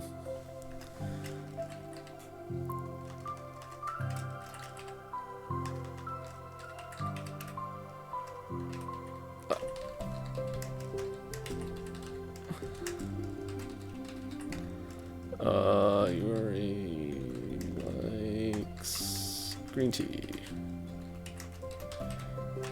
Alright. And you know what I like to put in them from past experience. Okay, Yuri turns red, recalling the time she treated herself rather generously to Natsuki's cupcakes. Ironically, her mouth is too full of cupcake for her to stammer an excuse, so she just settles for a disapproving look. How'd you get into baking? Oh, well, I don't know. It just always appealed to me. Well, a few years ago, I read this one manga with a lot of baking, so I got like super into it for a while. It's probably making stuff almost every day. But something like that, I always knew I liked anyways. It's like baking is like art. But when you get too good at it, or when you get good at it, it makes it more delicious too. Struggling to imagine myself putting my heart into something, hold on. Heart into something so artistic, knowing that it would just be eaten afterwards. Ahaha, yeah, maybe you're too practical for it. I think I prefer to be on the receiving end. Wait, are we still talking about baking? That's my other favorite part about it. It's something that I can do that makes a lot of people happy, like unconditionally. Everyone is always so thankful, and in that moment, you get to be like the bringer of joy. I don't know, it just makes me feel valued? Yeah, I guess that. So you're able to make up with your friends today.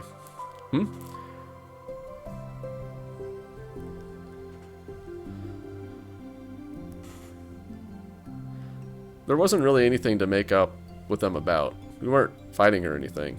You weren't? Maybe I misunderstood. It only turns into a fight if I lose my cool, and that's an unnecessary drama. It only makes things worse. So they're not going to stop? I mean, it only happens sometimes anyway. It's just the way they are. I'm the only one who ever has a problem with it. It's not worth it. Especially since I have somewhere to go now when I don't feel like hanging out with them. Oh. I see. That's right, Yuri, you're the backup friend. The cupcake's empty foil wrapper audibly crinkles as Yuri clenches a fist. I'm glad the situation is resolved. And that you don't have to avoid them anymore. Yeah, me too. Come on. Come on, Natsuki. Let the light bulb go off in your head. It hasn't yet. Now I don't have to bother you during your alone time anymore. I'm sure you have a lot of reading to catch up on. Yeah. I know that cupcakes are basically nothing compared to all the stuff you've done for me. But it's the best I can do. So you can have the rest of them. Natsuki grabs a box and slides it over to Yuri's feet. Yuri stares at the box, then she shakes her head and slides them back. You should save them for your other friends. But I made them for you. Natsuki's voice whines as she protests. I know. And I like them very much, exactly as you thought. You succeeded. But I know you care about making your other friends happy too. And if this is the way you know how to make it happen, then I'm not going to take it from you. No, they were for making you happy. You make me happy. You were worth more than cupcakes to some people. That's why they want to spend time with you. And be your friend. Without worrying, tears pour from Natsuki's eyes. She pulls her knees to her chest and starts sobbing into her arms. Natsuki? I'm such a bad person. Yuri stammers, feeling panicked. I didn't mean to say something bad. Natsuki shakes her head and wipes her eyes. You didn't. I just... Natsuki tries to choke back her sobs, but struggles to speak through them. I just really hate myself sometimes. It feels so wrong when you say those nice things to me. Like I don't deserve it. I'm sorry. No, I am. I'm so difficult. I can't think of even a single thing about myself that someone would like. And I hated myself for bothering you during lunch. Just thought it was my chance to be a good person. Like, to be nice and do the things you wrote about in the letter. If I tried in the club, Sayori and Monica would be super annoying and make a huge deal out of it. You know, I think a lot of those negative things too about myself. I never felt like a good person. I always scrutinize everything I say, and later, I feel like I said all the wrong things. And I just spend so much time thinking about myself, hating myself, and feeling like everyone else must hate me too. So I understand some of that through my own experience. And that's why I wanted to write the letter and express my feelings. It pained me to see those things in someone else that I saw in myself. Natsuki sniffles. Yuri rustles through her bag and pulls out some tissues, then hands them to Natsuki. Monica told me that it takes a good person to reflect on these things. The desire to improve yourself, that makes you a good person, so don't worry too much. Also, there are things about you that people would like, so... Like what? Like how you're fun for people to be around. And you're not shy, and you know how to make people laugh. And you're very passionate about things, and you know how to take the lead. And you care a lot about other people. And just a lot of things. Oh. Well, now you're making me feel really embarrassed. Well, you're the one who asked. Don't you think I feel embarrassed? Natsuki tries to hide a smile. Then she sighs as it fades again. Every time I come here, I think about it's the last time. But then I keep coming back for some reason. Because you're friends. Anyway, is that bad? It's just really confusing. I mean, my friends and I go way back, so ditching them all the time feels like, I don't know. Feels like what? Betrayal. Maybe I'm scared they'll get mad at me. I really don't know what to do. She pauses. Yuri stares into the distance, tracing her eyes along the patterns of the floor tiles while she thinks to herself. What would you do, hypothetically, if your friends were happy for you instead of mad at you? Happy for what? Happy that your new club is making you happy. Well, that's just not a fair hypothetical. Natsuki says that, but with little confidence in her words.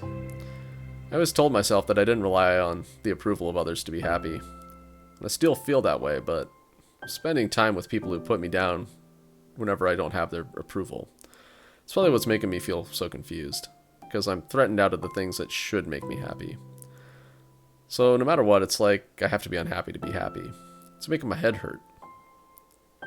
That must make it really difficult to feel comfortable with yourself. Being made to feel like you're wrong just for being the person you are. It really goes against everything I believe in, doesn't it? It goes against the type of person I want to be. I'm fed up with it. I'm fed up with a lot of things. Natsuki presses her palms into her forehead and shakes her head. I know it's best for me, but I keep convincing myself out of it. It's so much easier to be comfortably happy than it is to do something so scary. To do what? You know, to end it. With them? Natsuki nods. I didn't think you were actively considering that as an option. I wasn't, until recently. It's just one of those things where, like, it's been a certain way for so long that you just get used to it. Like, so much of you has gone into it. So much of it feels like that's just how your life is. And throwing it away is like throwing away such a big part of your life. Makes me feel sick to think about. Natsuki sighs. It's just really scary. It's terrifying. What are you scared of? I don't know, a lot of things. Like being alone. Not having anyone to talk to or hang out with. Not being able to replace what I have with them. And I don't want them to hate me. And I'm scared they'll hurt me for going against them. Physically? Not physically, but... Yuri clenches her fists. Natsuki. What? If anyone even thinks to cause you harm, I will destroy them. I will unleash hell upon them. Natsuki snorts in laughter. Don't laugh at me. Ah ha ha, sorry, that was just so edgy. I like that. That's all. Oh. Well, I meant it. I know you did. Natsuki gives Yuri an endearing look. I guess Yuri's gonna be yandere towards Natsuki now. Cool. I needed it. As the conversation lapses, Natsuki again slides her box of cupcakes over to Yuri. Just take him, okay? I don't want other people to have him anymore. Are you sure? Natsuki nods. I'm sure. I will then. I'll enjoy them. Natsuki looks away, but a feeling of warmth spreads through her. She holds on to that feeling, knowing it'll give her courage. The next day. Ah, you're here first today. Mm-hmm. And you brought reading material. Mm-hmm. Natsuki is sitting in her usual spot, this time holding a volume of manga, while her lunch sits beside her. Yuri sits down as well and opens her own book. It sucks when a good series has to come to an end. Oh, she broke up with her friends. Like it's such a big part of your life and then one day there's nothing left. Makes you feel so empty. Fortunately, I'm about to experience that myself. I'm on the last book of this series. That sucks. Well, you can always reread it. I don't know, man. But there's always something satisfying about letting a story conclude. I don't know if I'd want it to go on forever. Maybe. But there are some things I wish could. On the other hand, if you ever read something that overstayed its welcome, yeah, definitely. I can think of at least one thing I've read that got pretty unbearable like halfway through, and the ending really sucked. So it sucks when something good has to come to an end, but it also sucks when they just keep inventing more plot until you don't like it anymore. I guess it sucks either way. Well, that's the nature of all things. They come to an end. The two fall silent. They slowly eat while making their way through their respective reading material. Except Natsuki doesn't seem to be touching her food at all. You don't go out during the weekends, do you? Excuse me? Like with friends, at the mall, or downtown, or whatever. I'm not a total shut-in, you know. Oh, my bad for making assumptions. Well, I'm sure I go out less often than other people, like you and the others in the club.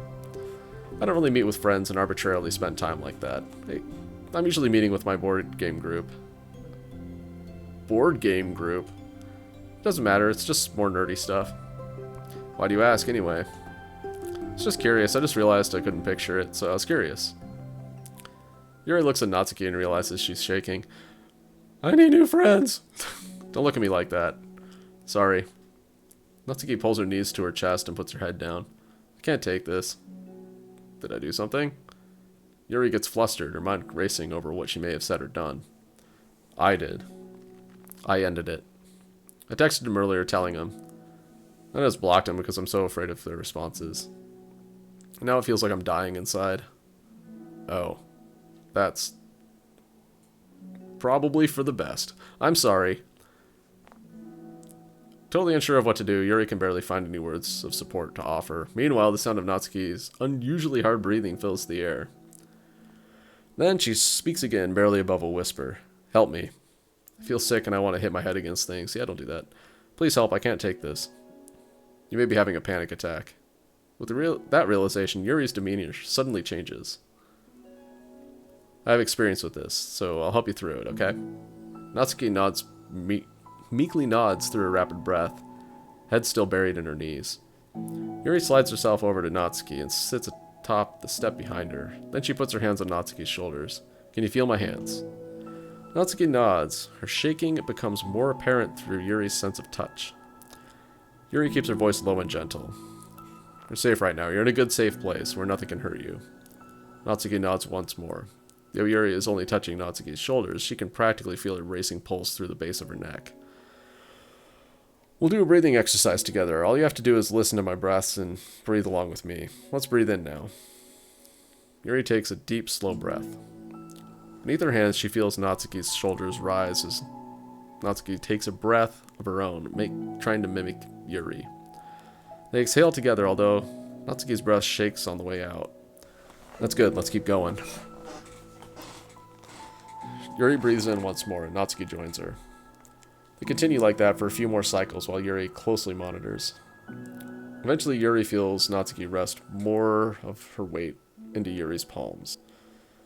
Let's focus on the physical world. All you have to do is focus on the feeling of your breaths going in and out, and the weight of my hands on your shoulders. You're in a safe and comfortable physical space.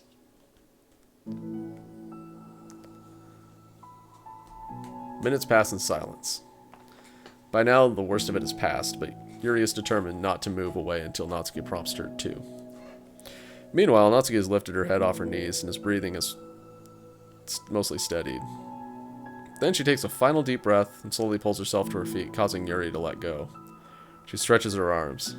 Sorry, I didn't mean to freak out. I don't know what my deal is. You don't have to apologize. This must be enormously stressful for you. Is that going to keep happening? It may or it may not. You can take measures to help prevent it in the future, but I think it will naturally get better over time. Natsuki motions to sit back down again, so Yuri moves over. Yuri turns to pick up her open book from the dusty floor, which she had hastily set down earlier. She brushes the dust off the cover. I don't think I could have gotten through that alone. You're not alone. Feeling shy again, Yuri speaks into her own lap. From now on, you don't have to do anything alone. Friends. As she says that, Yuri tenses up. It's rare for her to so openly share her thoughts. But something about Natsuki, of all people, makes it feel so much more natural to do so. Perhaps because like Yuri, Natsuki is so timid and uncertain of herself. Natsuki does such a good job of hiding it that it's taken this long for Yuri to finally realize it. Because of that, Yuri is able to deliver the reassurance that she herself would have wanted, demonstrating that you deserve the love of others. If you can accept that for the first time, then perhaps you can begin the tumultuous journey of learning to love yourself. Friends! Do you really mean that? You're probably going to regret saying that if you do. How so? Because I'm probably going to have a lot of free time during the weekends from now on. How do you like board games? So you're giving me permission to be as annoying as I want and drag you around to a lot of places. I see. We already said it, so you can't take it back now. I suppose I'll have no choice but to accept that responsibility then. Mm-hmm. I know a good ice cream place. Oh? Do they have green tea ice cream? That means you'll finally figure out my favorite ice cream flavor. Huh? What are you talking about? Oh, you don't remember? First day you came to the club, you guessed everyone's favorite ice cream flavor, but for me, you said you had no idea. Seriously? I don't remember that at all. Oh, wait, yes I do. I said it was probably green tea. Oh, it's not green tea ice cream. Alright. Hey, Lady of the Row. Yeah, we're at the end of the sub-stories. Like, these guys are friends now somehow. Cool. It's a good guess, but my favorite is usually to get chocolate and raspberry together. Alright. Chocolate and raspberry. How fancy. How's that fancy? Oh, I don't know. I feel like I should have guessed something like that. Well, maybe next time I'll try chocolate and strawberry. Hey, strawberry's my favorite. Mm-hmm. What a coincidence. She remembered. I think it helps to have something to look forward to. Still have the sick feeling in my stomach, but it's easier now to convince myself that I did the right thing. Is there anything better I could be doing? Not that I know of. It's nothing that'll make this easy for me. You already did more than I thought anyone could. Come to think of it, never talked about the letter you wrote. I feel like we're way past it at this point. I don't even know what to talk about, except that I think it helped me understand my needs a little better. The way I like to be treated. The kinds of friends I want to have. That's why I wanted to start coming here in the first place, even though I was so scared of causing more problems. I thought it was a coincidence that you ran into me here initially. Oh, well, not exactly. What do you mean? Nothing. Yes, friends. Very close friends. I may have tracked you down first. With the help of Sayori. That's what you said.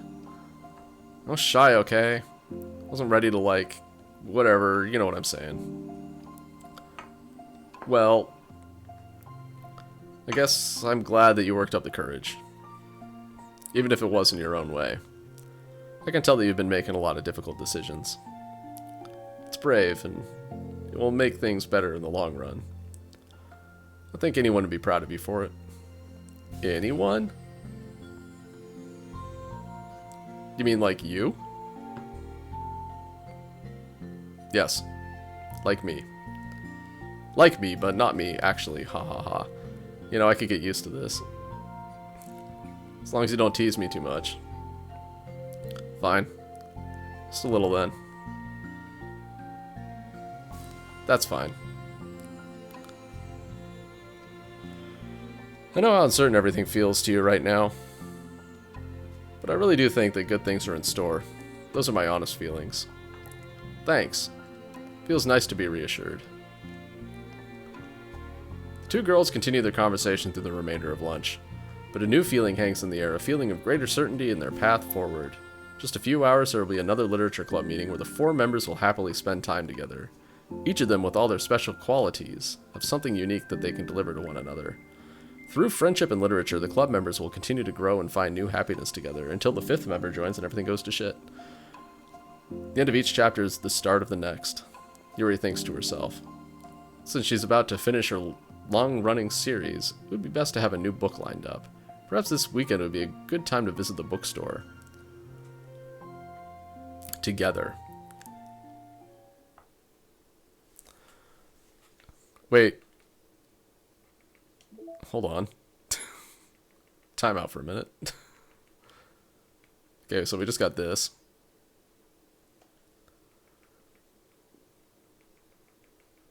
Oh, wait, we got another one. Hold on. Finish all the side stories.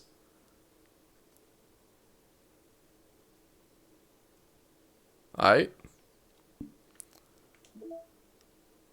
There's another one. Okay. I wasn't ready for this.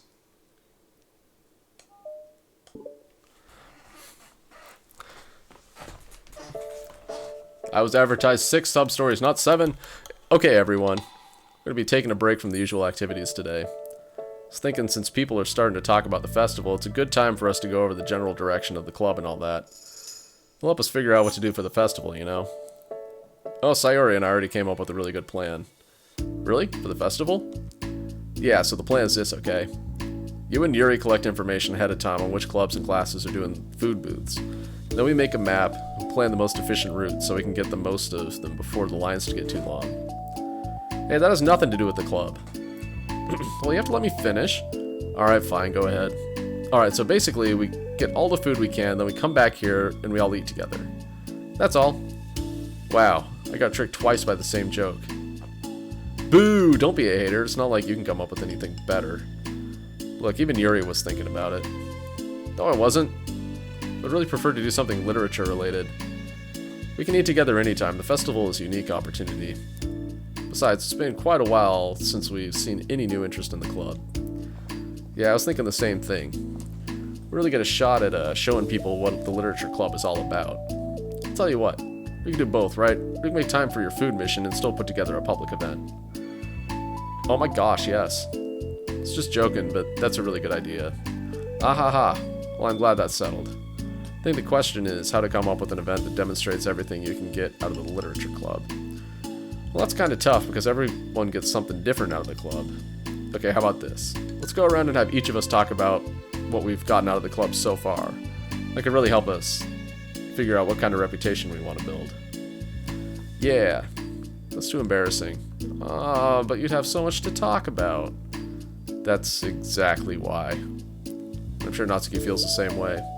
Well, maybe, but I didn't plan on arguing against it or anything. I mean, it's a literature club. We talk about that stuff together, right? And the only way to get more comfortable with it is to suck it up and do it. Oh. You're not wrong. Sorry for being resistant. It's not good to say suck it up, because it sounds like the feelings don't matter. Right, my bad. It's just a habit I need to break. Well, anyway, who's gonna start? I'll start. I was the first to join after all. Ah ha ha. Wouldn't that be me? No, I want to go first. Fine, fine, you can start, I don't mind. Yay! So, gosh, it feels like so long ago. I think I joined because I wanted to have fun sharing poems with people. It seemed like it would be a safe way to express myself, you know, like, if it's just a poem, then I can share it without feeling like I'm burdening everyone with my problems. I thought it would be a really good way to get to know other people, too. So, yeah, I was surprised when I walked in and it was just Monica. Just Monica! Oh no! She was sleeping. Ah ha ha, don't remind me of that, oh gosh. Yeah, but it seemed like so much fun to help start a new club. Especially since writing helps me so much. I wanted to see it help other people too. But it ended up being me who was inspired because I remembered feeling like Monica was just so sweet and mature and that I could trust her with anything. It made me feel a lot less alone having someone who knew even bad things about me. From that point, I knew the literature club was going to be special for a lot of people. Yeah, I felt the same way. It really helped give the club a more cohesive vision. Yeah, then Yuri joined, but she was so different from us, and Natsuki too. I think for Yuri, it really helped for me to take the lead before she was able to open up a little. But Natsuki was kind of the opposite, where she wasn't really ready to get close to someone really quickly. Never really thought about that sort of thing. I really feel like I've gotten a better understanding of people's different needs. That makes me really happy because my friends are just the most important thing to me. Whatever new members we get, I want to help them in those ways too. I don't know if I would have continued coming to the club if it weren't for you. Really? Mm-hmm.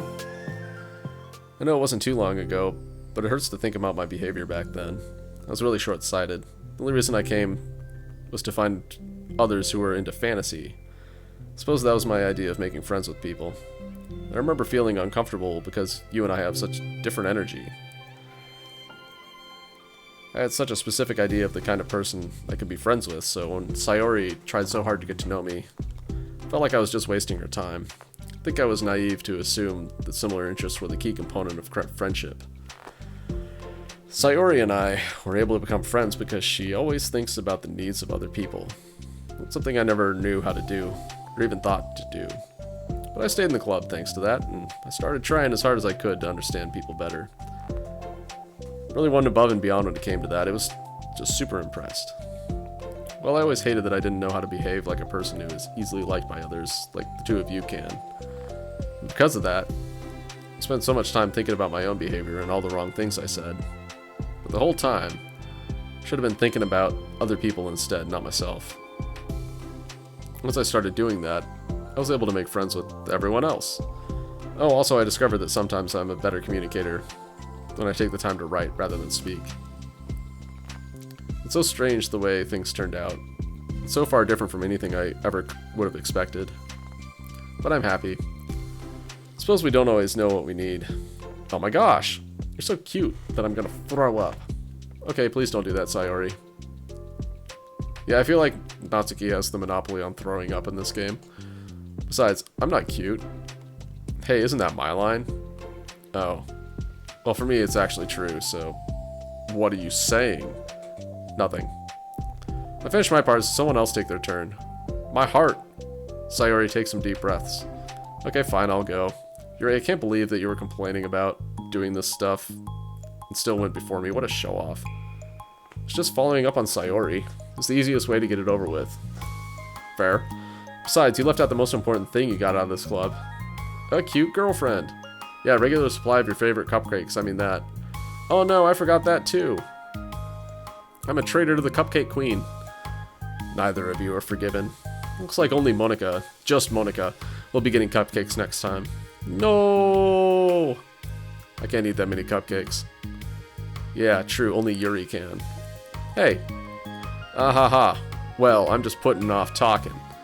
It's kind of hard to talk about this stuff, but I guess when it comes down to it, I'm in a much better place mentally than I was when I first joined. That's because everyone helped me realize that I had some really toxic friendships going on outside the club. It was honestly a really painful thing to go through, having to cut them out. It still hurts to think about. I'm sorry, Natsuki. It's fine. I knew it was for the best, and I was right. I guess for me it's all about feelings. I was only ever ridiculed for having feelings, so I thought the right thing to do was to just ignore them. It took me a really long time to realize it's not really how things are supposed to work. I guess that's thanks to everyone who took the time to respect my feelings, even when I was being like the biggest jerk. I'm really sorry for being a jerk to everyone. That was really the worst. Natsuki's voice chokes a little. We love you, Natsuki. I just hate that I was like that. Everyone did so much for me, and I could never do anything in return. That's not true. Natsuki, you've done more than you think. This club really wouldn't have been the same without you, I mean that. Remember how judgmental I was when you first showed up? It's like I couldn't accept anything other than my own idea of what a literature club was supposed to be. Apparently that was more important to me than the opportunity to bring you some happiness. It really taught me that anything that makes someone happy is worthy of respect. You even inspired me to start playing piano. That's something that makes a whole lot to me. So there's no need to put yourself down. Okay. Natsuki wipes her eyes.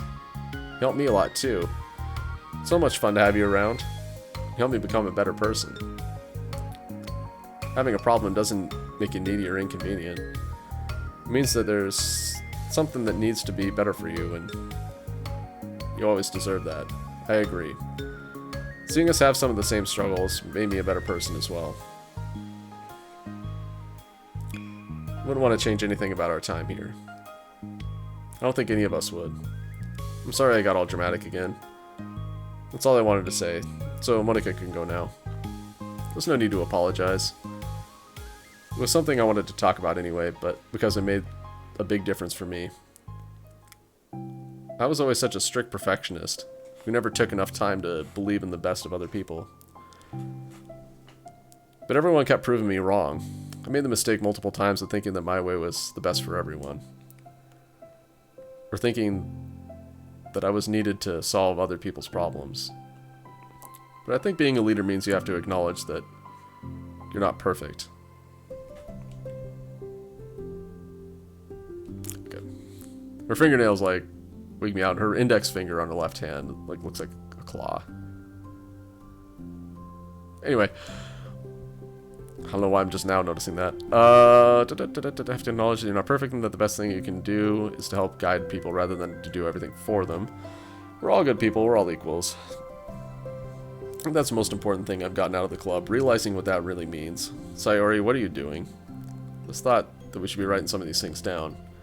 Things about the club that are valuable to us. A piece of chalk in her hand, Sayori writes the word trust on the chalkboard. Oh god, this is going to take a while. This is because you showed me that I could trust you with everything about me, not just my good side.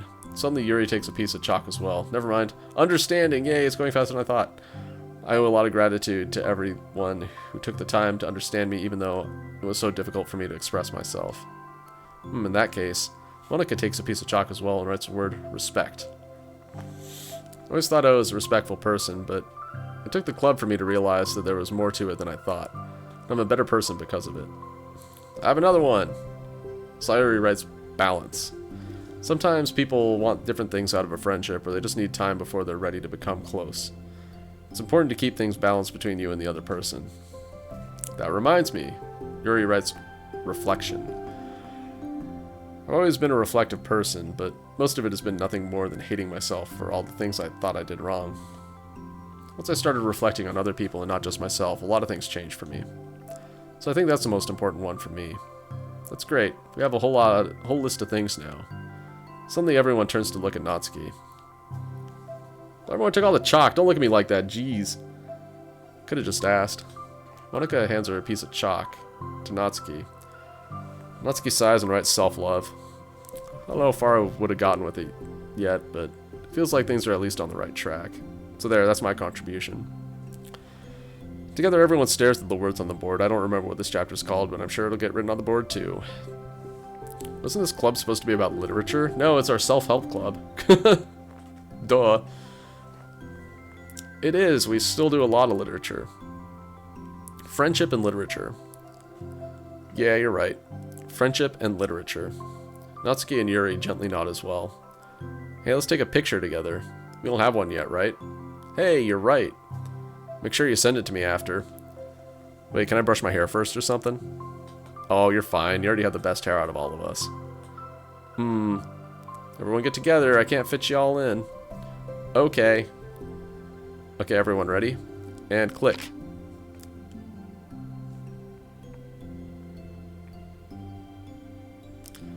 I'm really glad we talked about this stuff.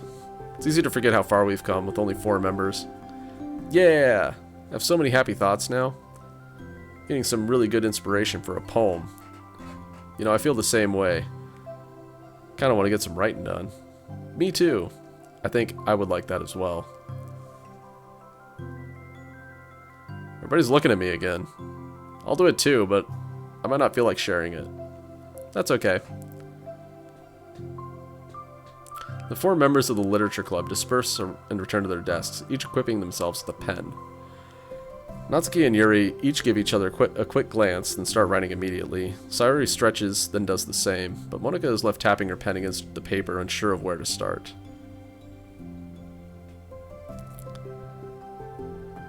Just move your hand, Monica mouths to herself. Write the way into your heart. Her mind is full of thoughts, memories, and inspiration. Monica navigates her past mental barriers. Past her mental barriers, that makes more sense, and begins to write. It doesn't matter what, just that it's something new.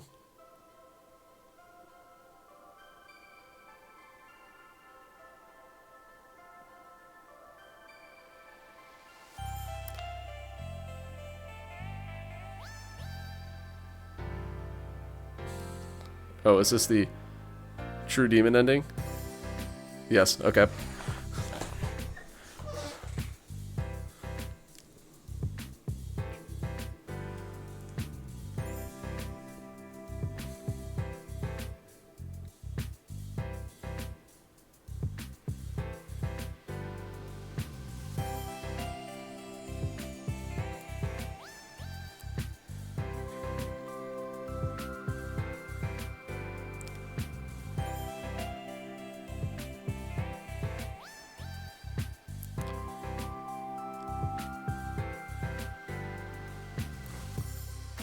Alright, we just got enhanced credits, so that means we're, like, actually done, right? Maybe.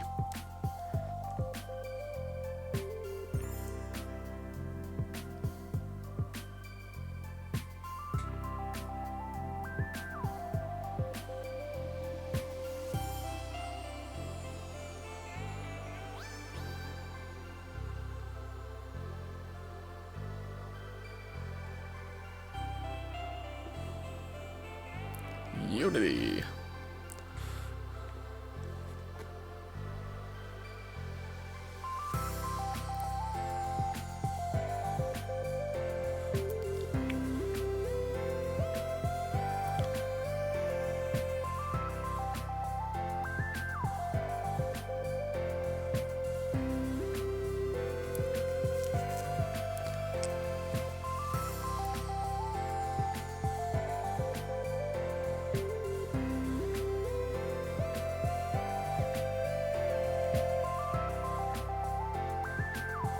Thank you, dear player, for enjoying our story of friendship and literature. Yep, that's totally what this was. Actually, the side stories were.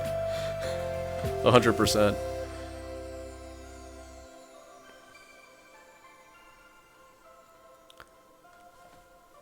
Alright. I still feel like I missed some stuff. Oh, this is the photo. Also, I'm not convinced it's over, but... Okay, fine. We got the gold medal for it. Whatever, man. So we're still missing that. We're still missing some poems. We're still missing... Oh, oh, is there a goofy shot? Okay, I guess we got all these. We're missing some stuff there. We're missing all this stuff down here. I don't know. I'm going to do some digging. I'm going to see if there's, like, stuff to get. Like... These internal files, like, what the hell are these all about? It's weird. I don't know. I just sort of feel like I'm missing some stuff, but we can figure that out some other time. It's getting kind of late, and I feel like this is an excellent stopping spot. I'll be back to stream tomorrow. We'll be playing some Pokemon Fire Red Kaizo Ironmon. It's kind of chilling there. If I'm playing this again, it'll be probably Thursday. I think that's what I'm scheduled myself to do. Because, yeah, Tuesday we're going to play some Final Fantasy XIV. So, anyway, that's the plan for the week. So, hope to see y'all then. Have a good rest of your night, and catch you next time.